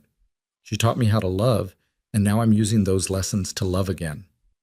Abigail's eyes filled with tears. That's beautiful, Jacob, and maybe it's even true. But it doesn't change the fact that acting on these feelings now would be catastrophic for everyone involved. Catherine had been silent during this exchange, but now she spoke up. Come home with me, Abby. Give yourself time away from here. Time to grieve properly, to heal, to figure out what you really want. If what you and Mr. Hollis feel is real, it will survive separation, and if it's not, if it's just grief and loneliness and desperation, then distance will reveal that too. It was sensible advice, the kind of practical wisdom Jacob wanted to reject but couldn't quite argue against. Because Catherine was right about one thing. They were trapped in a situation with no good options. Stay together and destroy both their reputations. Separate and risk losing each other. Move forward too quickly and dishonor their dead spouses. Wait too long and let fear win. Abigail looked at Jacob, her expression pleading for him to understand, to let her go even though they both knew it would hurt. And Jacob, looking at her tear-stained face, at the woman who'd given his daughter life and given him hope, knew he couldn't be the one to trap her, even if letting her go felt like dying all over again. If you need to leave, then leave, he said quietly. I won't stop you. Abigail's face crumpled. Jacob, but know this. He crossed to her, taking her hands in his despite Catherine's presence. What we have isn't fantasy. It's not grief-induced delusion. It's real, and it's worth fighting for. So you go to Sage Hollow, you take your time, you figure out what you want. But Abigail, he squeezed her hands. I'll be here, waiting, for as long as it takes. Abigail let out a sob and pulled her hands away, pressing them to her mouth. I can't. I need to feed Emma one more time before I go. Please, just once more. Jacob nodded, unable to speak past the lump in his throat. He watched as Abigail moved to the cradle and lifted Emma with shaking hands. The baby stirred, made a small questioning sound, then settled against Abigail's chest as she moved to the rocking chair. Catherine discreetly turned her back, giving them what privacy she could in the small cabin. Jacob stood frozen, watching Abigail nurse his daughter for what might be the last time, and felt his carefully maintained composure begin to crack. Abigail was crying silently as Emma fed, tears dripping onto the baby's blanket. She kept touching Emma's face, her hair, her tiny hands, like she was memorizing every detail. When Emma finished nursing and fell back asleep, sated and content, Abigail held her for a long moment before pressing a kiss to her forehead. "Be good for your papa," she whispered. "Grow up strong and brave and kind. And if you ever wonder whether you were loved—" Her voice broke completely. "You were. So much. More than you'll ever know." She stood carefully and carried Emma to Jacob. He took his daughter, their hands touching briefly in the transfer, and for a moment they just stood there, close enough to touch, to embrace, to change their minds about everything. But the moment passed. Abigail stepped back, wiping her eyes, and turned to Catherine. "I'm ready." "What about your things?" Catherine asked gently. "I don't have anything except the clothes I arrived in, and those are still wet somewhere, probably." Abigail looked down at Sarah's blue dress. "I should change." "Keep it," Jacob said roughly. "Keep the dress. Keep all of them. Sarah would want you to have them." Abigail's face twisted with fresh grief, but she nodded. She moved mechanically toward the door, Catherine following. On the threshold, she paused and looked back one more time. "Thank you," she said, her voice barely audible, "for everything, for letting me help, for giving me a reason to keep going. I'll never forget—" She couldn't finish. "Abigail," Jacob's voice stopped her. "This isn't goodbye. You hear me? This isn't goodbye." She smiled through her tears, sad and hopeful and heartbroken all at once. "I hope you're right." Then she was gone, stepping out into the cold afternoon with Catherine. Jacob stood in the doorway, Emma in his arms, watching as they climbed into the wagon. He watched as the driver urged the horses forward. He watched until the wagon disappeared down the snow-covered track, taking Abigail away from him. Only then did he close the door and sink into the rocking chair, holding his daughter close, and let himself break. Emma woke an hour later, hungry and fussy. Jacob tried the bottle, goat's milk warmed by the fire, and to his surprise and relief, Emma took it. Not eagerly, not with the same contentment she'd shown when nursing from Abigail, but she drank, she fed, she survived. It should have been a triumph. His daughter was eating from a bottle again, which meant she'd be fine, would grow and thrive even without Abigail. But all Jacob could feel was a hollow emptiness where hope used to live. The cabin felt impossibly large without Abigail in it. Every corner seemed to echo with her absence. The rocking chair where she'd spent hours nursing Emma. The kitchen where she'd cooked meals and reorganized supplies. The bedroom where she'd slept with Emma curled against her. All of it empty now, haunted by the ghost of what might have been. Jacob tried to settle into a routine. Feed Emma, change Emma, rock Emma to sleep, do the ranch work that had been neglected while his attention was elsewhere. Feed Emma again. The cycle repeated endlessly, mechanically, each day bleeding into the next with numbing sameness. 3 days passed, then 4, then a week. Jacob rode to town for supplies and found the atmosphere toward him had shifted slightly. The hostile judgment had softened into something more like pity. Apparently, Abigail's departure had convinced people that the situation had been innocent after all, or at least that it was over now. Mrs. Patterson even stopped him to say she was glad he'd done the right thing. Jacob accepted her words with a terse nod and didn't bother explaining that sending Abigail away hadn't felt right at all. It had felt like tearing out a piece of himself that had only just started to heal. He avoided Holloway House, couldn't bring himself to pass by and risk seeing Abigail in the window or on the street. The temptation to stop, to demand she come back, to damn the consequences and claim what he wanted, it would be too strong. So he conducted his business quickly and rode back to Iron Ridge, back to his empty cabin and his daughter who was thriving physically, but who Jacob knew somehow was missing the woman who'd held her for 3 precious weeks. On the 10th day, Emma refused the bottle entirely. Jacob tried everything. Different temperatures, different nipples, different positions. Nothing worked. Emma would take a few sips, then turn her head away and cry.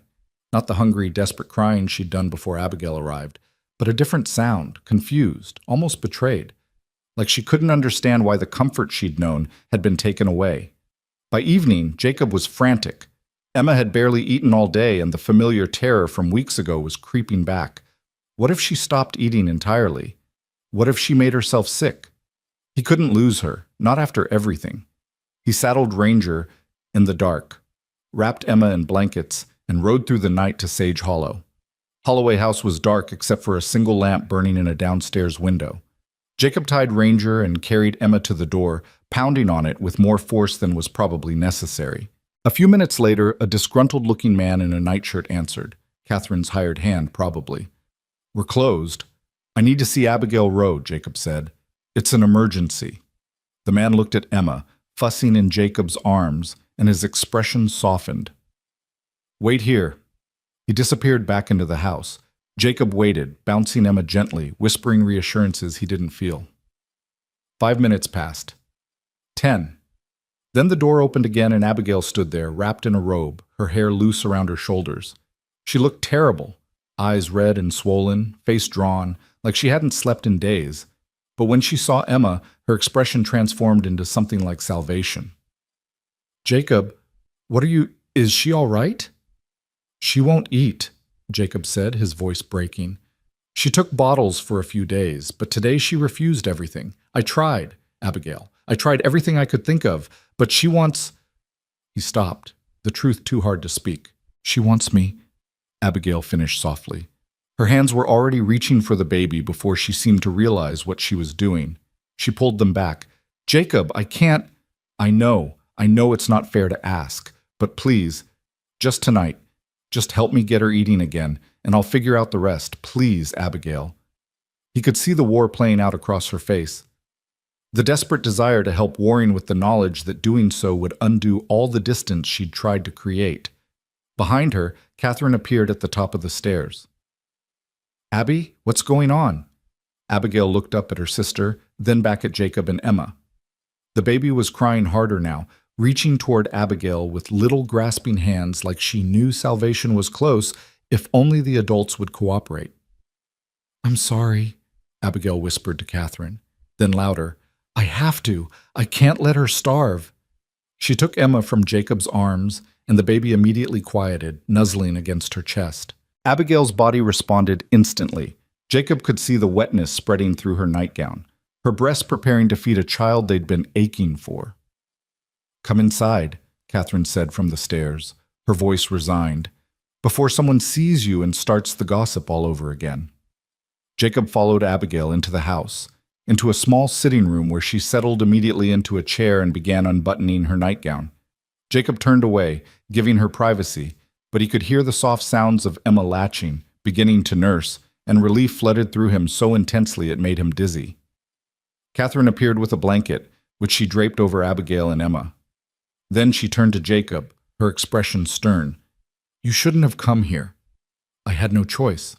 "There's always a choice, Mr. Hollis. You chose to bring your daughter here in the middle of the night, forcing my sister to expose herself to scandal all over again because it was easier than finding another solution." The accusation stung, but Jacob couldn't entirely deny it. What other solution was there? Let my daughter starve? Find another wet nurse in the middle of the night? Teach her to take a bottle properly. Be patient. Sometimes babies refuse to eat for a day or two. It doesn't mean they're dying. "You weren't there before," Jacob said harshly. "You didn't watch Emma waste away, getting weaker every day, crying from hunger she couldn't satisfy. I know the difference between normal fussiness and genuine crisis." Catherine's expression softened slightly. "I believe you do. But, Mr. Hollis, what's your plan here? Have Abigail feed Emma tonight, then what? You can't keep coming back every time the baby refuses a bottle. Eventually, Emma has to learn to manage without her." "I know that." Jacob ran his hands through his hair, exhausted. "I know.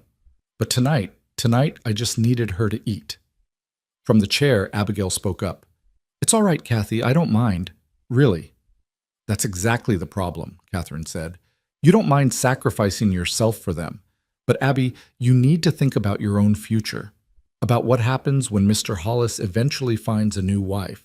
I don't want a new wife, Jacob interrupted. I want Abigail. The words hung in the air, stark and undeniable. Catherine stared at him. Abigail's hand stilled on Emma's back, though the baby continued nursing, oblivious to the adult drama. Jacob, Abigail whispered, don't. Why not? It's true. Catherine wants honesty? Fine. I'm in love with your sister. I want her to come back to Iron Ridge, to be Emma's mother and my... He stopped, not quite able to say wife. Not yet. My partner. My family.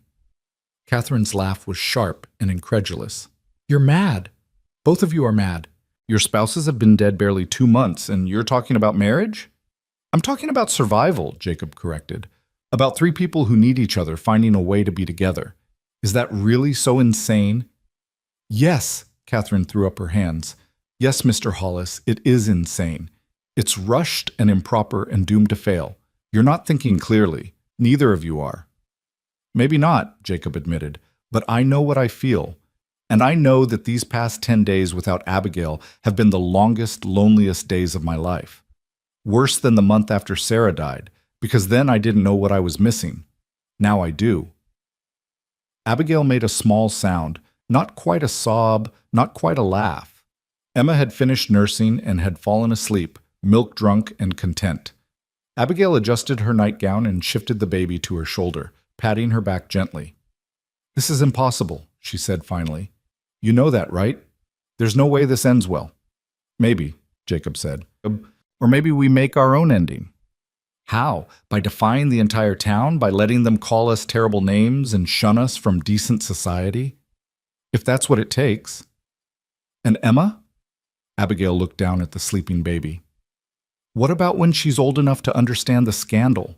When other children taunt her about her father's whore who pretended to be her mother? The crude word made Jacob flinch, but he forced himself to address it head on. Then we move. Go somewhere new. California, maybe. Or Oregon. Somewhere nobody knows us. Where we can build a life without the weight of the past crushing us. Run away, Catherine said flatly. That's your solution? Abandon your ranch, your life, everything you've built, just to avoid judgment? To protect my family, Jacob corrected. Yes, I'd do it in a heartbeat.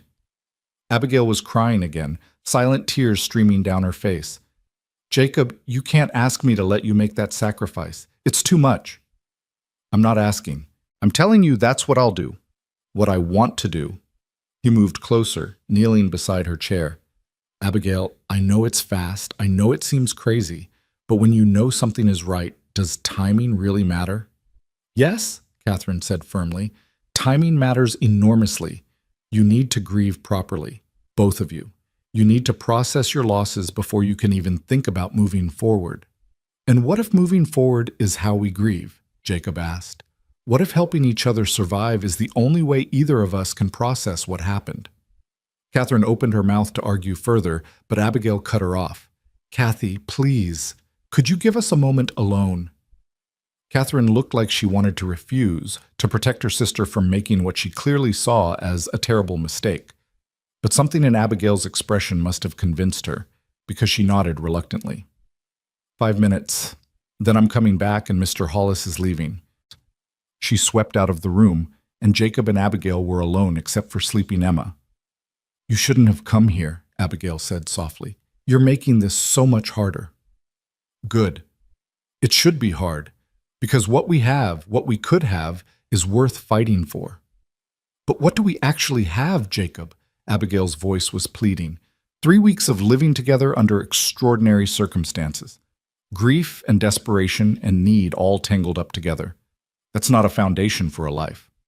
Then we build one. Together. How? Tell me exactly how this works. Do we get married next week, next month? How long is long enough before people stop judging? A year, 2 years? And what do we do in the meantime?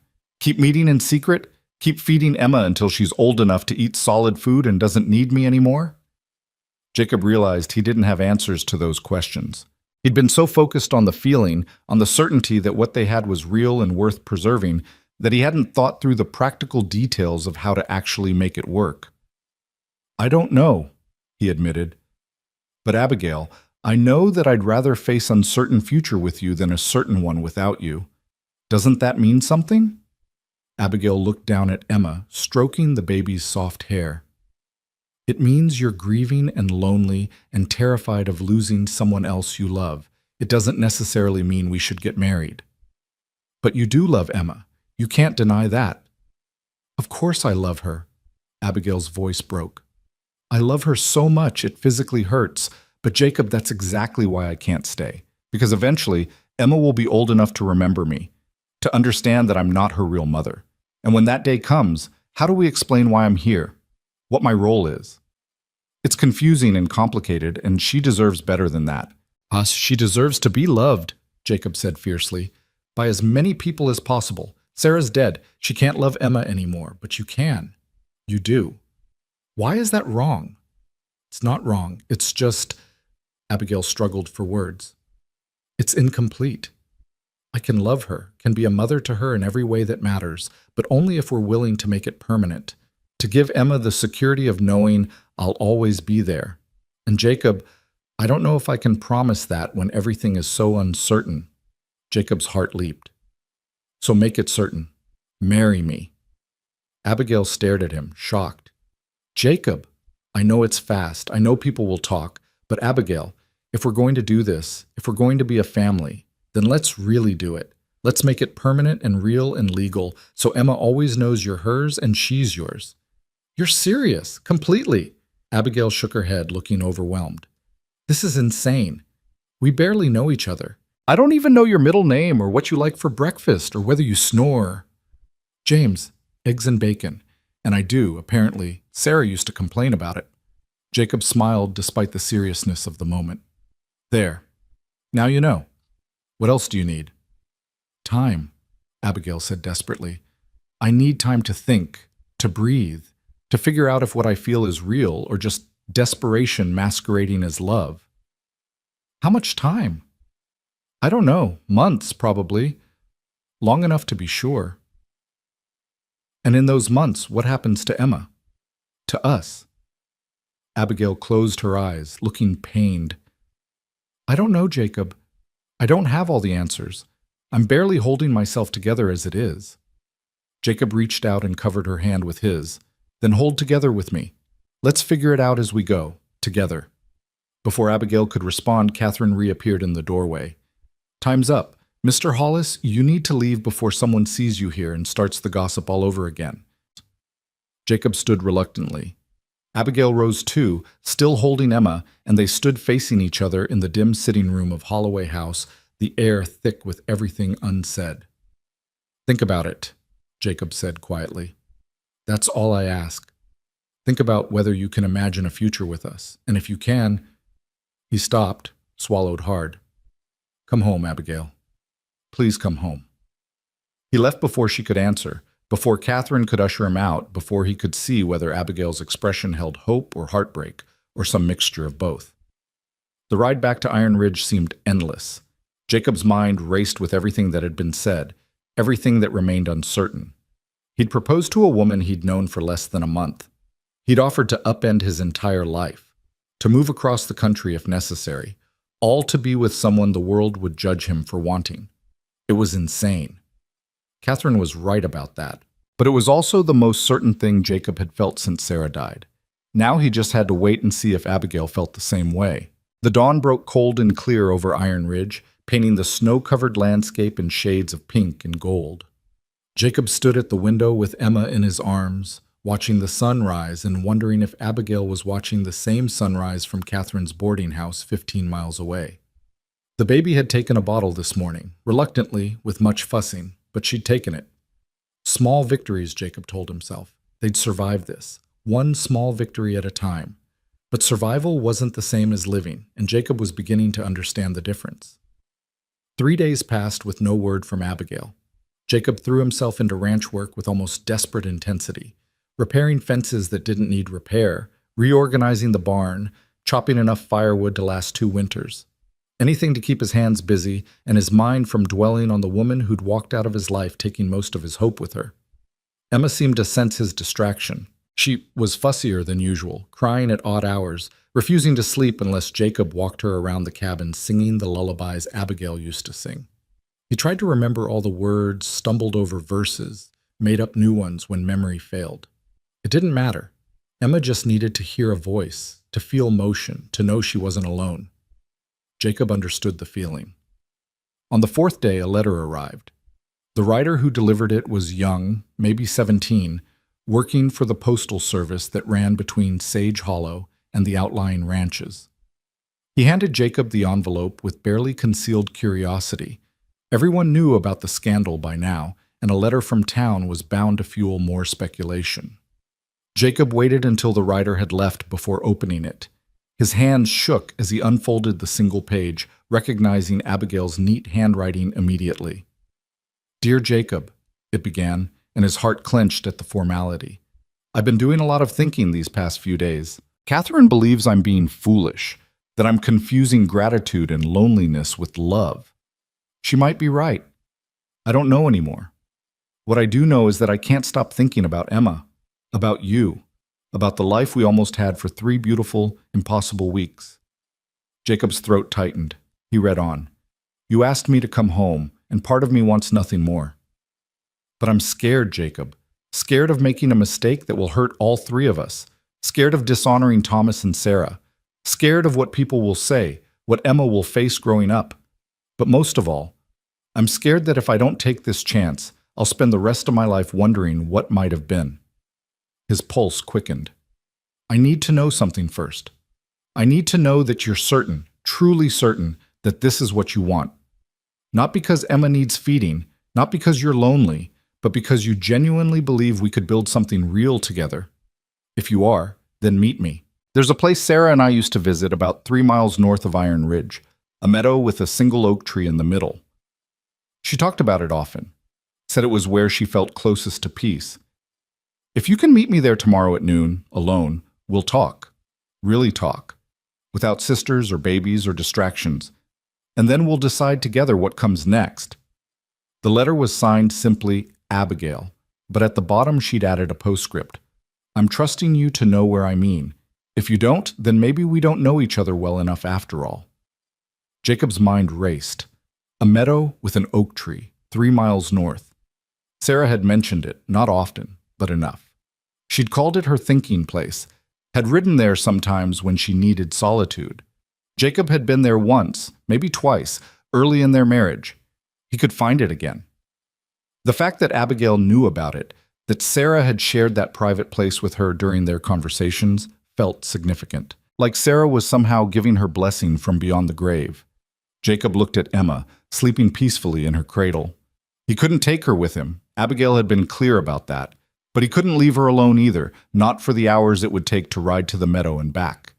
He made a decision he'd been avoiding for weeks. He rode to the Henderson Ranch 8 miles south and asked Margaret Henderson if she'd watch Emma for a few hours the next day. Margaret was a kind woman in her 50s who'd raised 6 children of her own. She took one look at Jacob's face and agreed without asking questions, though curiosity flickered in her eyes. That night, Jacob barely slept. He kept rehearsing what he'd say to Abigail, how he'd convince her that what they had was real and worth fighting for. But every speech he crafted in his head sounded inadequate, unable to capture the complexity of what he felt. How did you explain that loving someone new didn't diminish loving someone lost? That grief and hope could coexist? That sometimes the only way forward was through the scandal, not around it? Morning came too slowly and too fast. Jacob fed Emma, changed her, dressed her in her warmest clothes. Then he bundled her up and rode to the Hendersons, arriving just before 10. "You look like a man heading to his own hanging," Margaret observed as she took Emma. "Should I be worried?" "Maybe," Jacob admitted. "Or maybe I'm heading toward the best decision of my life. I honestly don't know which." Margaret smiled, a knowing look in her eyes. "The best decisions usually feel that way. Go on. Emma will be fine with me." The ride north seemed to take forever. Jacob followed the creek that ran through his property, then veered west toward the low hills where Sarah used to ride. The meadow was harder to find than he remembered. Winter had transformed the landscape, making familiar landmarks strange. But eventually he crested a rise, and there it was, a wide expanse of snow-covered ground with a massive oak tree standing sentinel in the center, its bare branches reaching toward the pale sky like prayers. And beneath the tree, wrapped in a dark cloak and standing beside a horse, was Abigail. Jacob's heart hammered against his ribs as he rode down into the meadow. Abigail watched him approach, her expression unreadable. When he dismounted, they stood facing each other across 6 feet of snow, neither quite willing to close the distance first. "You found it," Abigail said finally. "Sarah loved this place. Used to say it was where she could hear herself think." "She told me about it once," Abigail said. "When we were talking about loss, about finding peace. She said sometimes she'd ride out here and talk to God, demand answers for why life was so hard. Said he never answered, but somehow she always felt better anyway." Jacob smiled despite the ache in his chest. "That sounds like Sarah." They fell into silence, the weight of everything unsaid pressing down on them. The wind whistled through the oak's bare branches. In the distance, a hawk cried out, hunting. "I've been thinking about your proposal," Abigail said finally. "About what it would mean to marry you, to become Emma's mother, to build a life together." Jacob's throat was too tight to speak. He just nodded, waiting. "Catherine thinks I'm insane. She's probably right." Abigail wrapped her cloak tighter around herself. "But Jacob, I can't stop thinking about the 3 weeks I spent at Iron Ridge. About how, for the first time since Thomas died, I felt like I had a purpose. Like maybe my life wasn't over after all." "It's not over," Jacob said hoarsely. "Abigail, you're 26 years old. You have so much life ahead of you." "I know, but I don't want to live it without Emma. Without you." She took a step closer.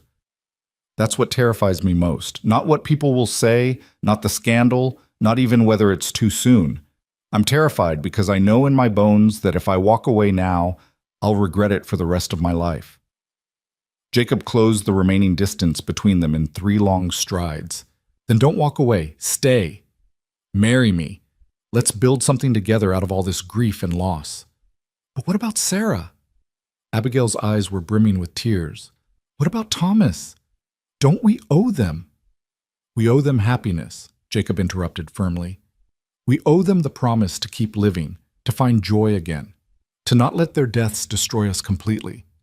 Abigail, Sarah would have liked you. She would have understood this. She was practical that way. She'd want Emma cared for. She'd want me to move forward. She'd want our daughter to have a mother." "How can you be so sure?" "Because I knew her. For 7 years I knew her better than I knew myself. And I'm telling you, she'd give us her blessing."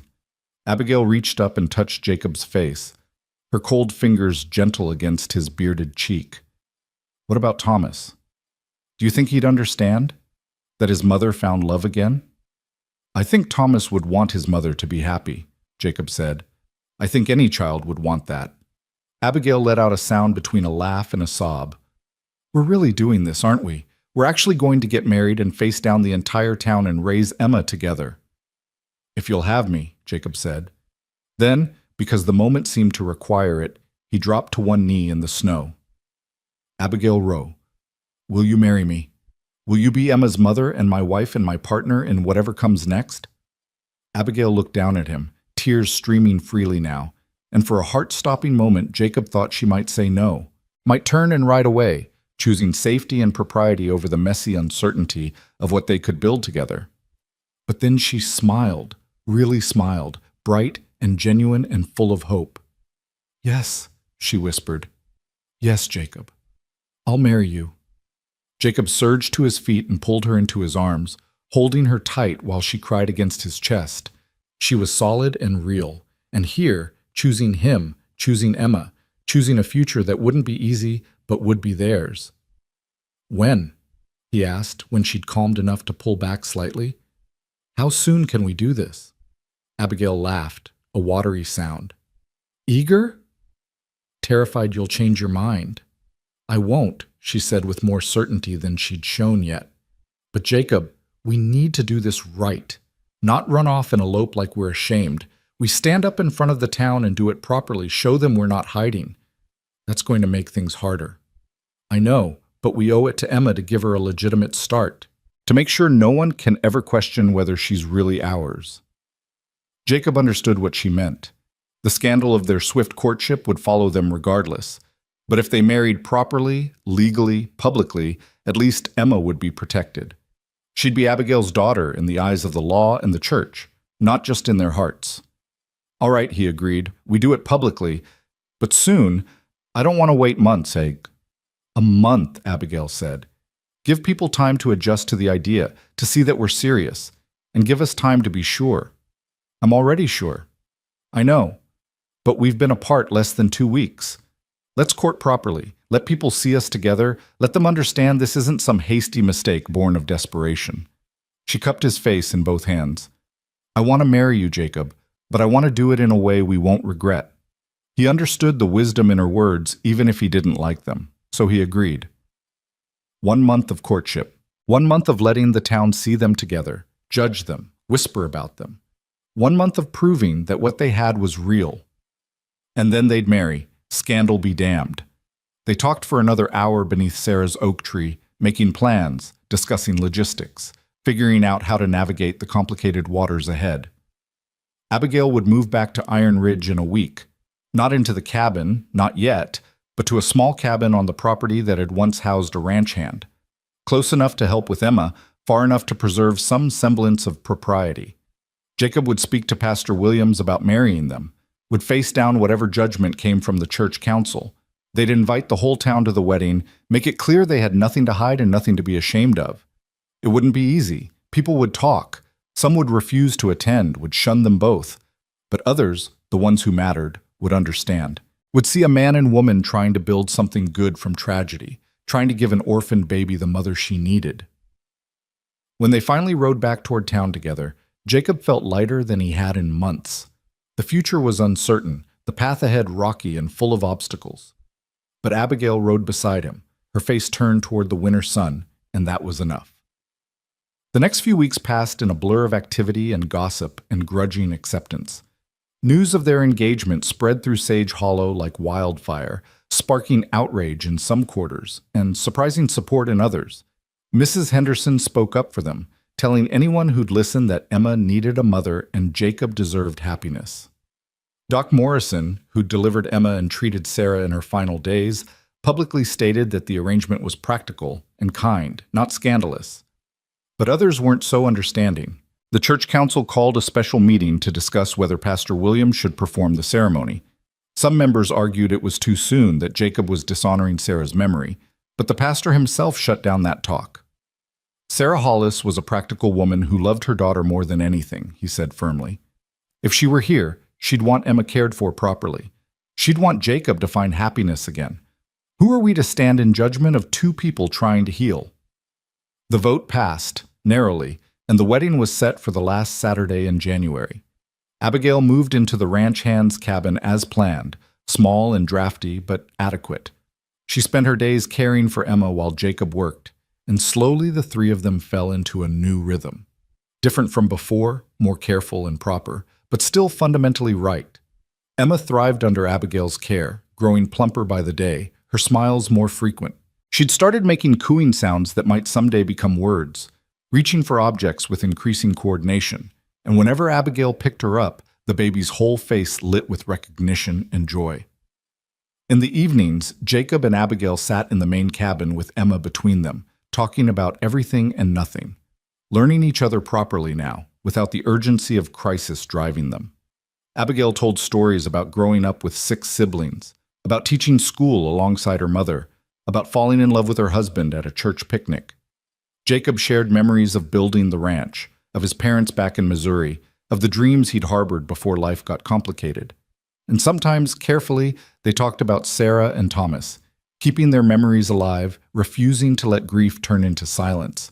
It hurt, but it was a good hurt, the kind that meant healing was happening. The night before the wedding, Jacob stood in the bedroom he'd shared with Sarah, looking at the space where her things had been. He'd given most of her clothes to Abigail by now, had slowly cleared out the reminders that were too painful to keep, but he'd saved a few things. Her wedding ring, a lock of her hair, the Bible her grandmother had given her.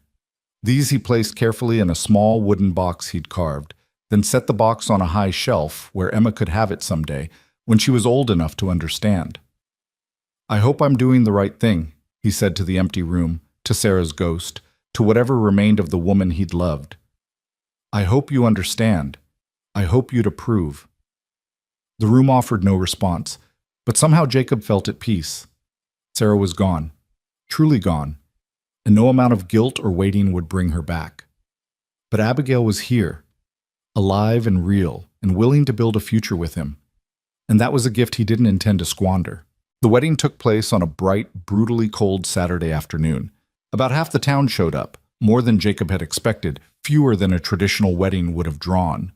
They gathered in the small church, their faces a mixture of curiosity, judgment, and genuine goodwill.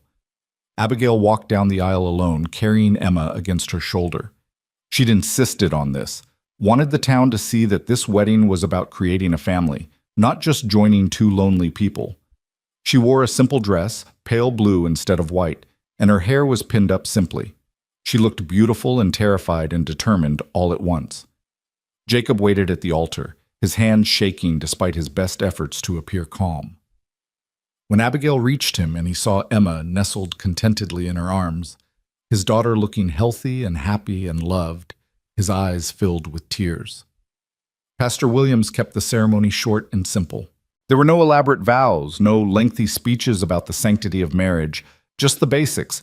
Do you take this woman? Do you take this man? In sickness and health, for richer or poorer, until death parts you. They both said yes. When the pastor pronounced them husband and wife, Jacob kissed Abigail gently, aware of every eye in the church watching them, judging them, and not caring at all. Emma made a small sound of protest at being squished between them, and they broke apart laughing. The reception was small, held in the church hall with food donated by those who supported them. It wasn't fancy, nothing like the elaborate celebration Jacob and Sarah had enjoyed 7 years ago, but it was real and honest. And as Jacob watched Abigail laugh at something Mrs. Henderson said while bouncing Emma on her hip, he felt something he hadn't felt in months: joy. Pure, uncomplicated joy. They rode back to Iron Ridge that evening as the sun was setting, painting the snow in shades of orange and pink. Abigail sat beside Jacob on the wagon seat, Emma bundled between them, and they didn't talk much. There wasn't much that needed saying. When they reached the ranch, Jacob carried their things inside while Abigail tended to Emma. The cabin felt different now, no longer haunted by loss, but filled with possibility. Abigail moved through it like she belonged there, because she did. This was her home now, their home. That night, after Emma had been fed and put to bed in the cradle, Jacob had moved into the main bedroom. Jacob and Abigail stood together by the window looking out at the stars. "Are you scared?" Abigail asked quietly. "Terrified," Jacob admitted. "You?" "Petrified." She laughed softly. "But also hopeful. Is that strange?" "No, I think that's exactly right." Jacob pulled her close, and she came willingly, fitting against his side like she'd been made for that space. "We're going to make mistakes. Probably lots of them." "Definitely lots of them," Abigail agreed. "But we'll figure it out together." "Together," she echoed. Then, softer, "Thank you, Jacob, for not giving up on us, for fighting for this. Thank you for saying yes, for being brave enough to choose us." They stood like that for a long time, watching the stars wheel overhead, listening to Emma's soft breathing from the bedroom, feeling the warmth of the fire at their backs. Two broken people who'd found each other in a storm, who'd chosen healing over grief, hope over fear, love over loneliness. It wasn't the life either of them had planned. It wasn't proper or conventional or easy, but it was theirs, and that made it perfect. The months that followed weren't without challenges. Some people in Sage Hollow never fully accepted their union, continued to whisper about the indecent haste, the impropriety of it all. But gradually, as the scandal faded and people saw how devoted Abigail was to Emma, how carefully Jacob and Abigail were building their life together, even the skeptics began to soften. Emma celebrated her first birthday in December with both her parents present. She took her first steps in January, stumbling between Jacob's outstretched arms and Abigail's. Her first word was "Mama," spoken while looking directly at Abigail. And if Jacob noticed the tears in his wife's eyes, he said nothing about them. Just held her tight that night and whispered that she was a wonderful mother, that Emma was lucky to have her. In February, Abigail discovered she was pregnant. The news sent them both into a tailspin of emotions, joy and fear and guilt all tangled together. A new baby felt like both a blessing and a betrayal, another complication in their already complicated life. But as Abigail's belly grew and Emma learned to say baby, excitement began to overtake the other emotions. This child would be theirs together, not replacement for what they'd lost, but addition to what they were building. Jacob's son was born in October, 3 years after the night Abigail had knocked on his door during the blizzard. They named him Thomas James Hollis. Thomas for Abigail's lost boy, James for Jacob's middle name. Emma adored her baby brother immediately, insisting on helping with everything despite being too young to be much actual help. And Abigail, holding her newborn son while watching Emma dance around the cabin singing nonsense songs, felt the last piece of her shattered heart click back into place. 2 years after that, they had another daughter, Sarah Margaret, named for both grandmothers, a squalling bundle of determination who kept them all on their toes from day one. The ranch prospered. Jacob expanded operations, bought neighboring land, built additional structures. Iron Ridge became known as one of the most successful ranches in the territory, and the Hollis family is one of the most solid despite their scandalous beginning. On a spring afternoon when Emma was 7, the family took a ride out to the meadow with the oak tree. It had become their tradition. Every year on the anniversary of Jacob and Abigail's engagement, they'd ride out together and have a picnic under Sarah's tree.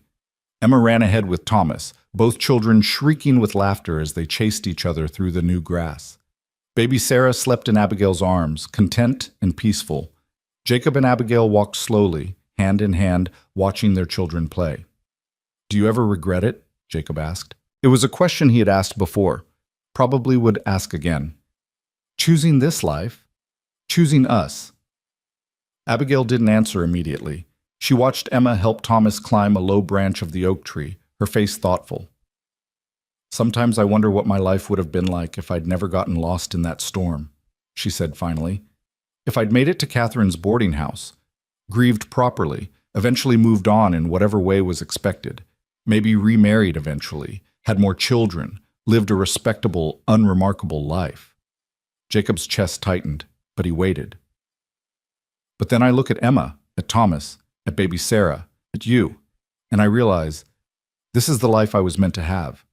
Not the one I planned with my first husband, not the conventional life Catherine wanted for me. This one, messy and complicated and born from grief and desperation and the kind of love that doesn't follow rules." She turned to look at Jacob, her eyes bright. "So no, I don't regret it. Not for a single moment." Jacob pulled her close, careful not to squish the baby between them, and pressed a kiss to her temple. "Good, because I plan to keep you for a very long time." "Forever," Abigail corrected. "You're stuck with me forever, Jacob Hollis." "Promise?" "Promise." From the oak tree, Emma called out, "Mama, Papa, come see how high I can climb." "Coming, sweetheart," Abigail called back. Then to Jacob, "Our daughter is going to give us gray hair before we're 40. "Which daughter?" Jacob asked dryly. "We have 3 potential sources of gray hair now." Abigail laughed, the sound bright and free and filled with the kind of joy that only comes from choosing happiness despite everything. They walked toward the oak tree together, toward their children, toward the future they'd built from the wreckage of their pasts. The tree stood strong and solid, just as it had the day Sarah used to visit it, just as it had the day Jacob and Abigail had pledged their future to each other beneath its branches. It had weathered storms and seasons, loss and renewal, death and rebirth. Just like them. Years later, when Emma was grown and married herself, she'd bring her own children to the meadow and tell them the story of how their grandparents met, about the blizzard and the desperate father and the grieving mother who'd saved a dying baby with the milk intended for her own lost child, about how love could grow from tragedy, how families could be built from broken pieces, how sometimes the most scandalous choices were also the right ones. And her children would listen, wide-eyed, and ask if it was really true. Emma would smile and say yes, every word of it, She'd tell them about growing up with parents who'd chosen each other against all odds, who'd faced down judgment and built something beautiful from grief. She'd tell them that she remembered the woman who'd given her life twice, once by nursing her when she was starving, again by choosing to be her mother when she could have walked away. And then she'd take them to visit the two graves on the hillside overlooking the ranch, Sarah Hollis on the left, her stone reading "Beloved Wife and Mother," and next to her, many years later, Abigail Hollis, beloved wife and mother who chose love over fear. Between the two stones, planted years ago by Jacob himself, stood a young white fir tree. Stubborn and strong, growing despite the harsh Wyoming weather, its branches reaching toward the sky like prayer, like hope, like family. The tree Jacob had planted the summer after Thomas was born, when Abigail had watched with tears in her eyes and said, "It's stubborn, like us." And Jacob had smiled and replied, "Then it'll stand forever." He'd been right. The tree still stood, would stand long after all of them were gone, a living testament to the family that had grown from desperate circumstances, from grief transformed into love, from a knock on the door during a blizzard that had changed 3 lives forever. Some stories end in tragedy, some end in triumph. This one ended in something more complicated and more beautiful, in survival, in growth, in the stubborn determination to build joy from sorrow and family from strangers, in a white fir tree that refused to fall, no matter how hard the wind blew, in a love that had survived scandal and judgment and grief itself, in a ranch called Iron Ridge, where 3 broken people had found each other in the storm and built something strong enough to last forever.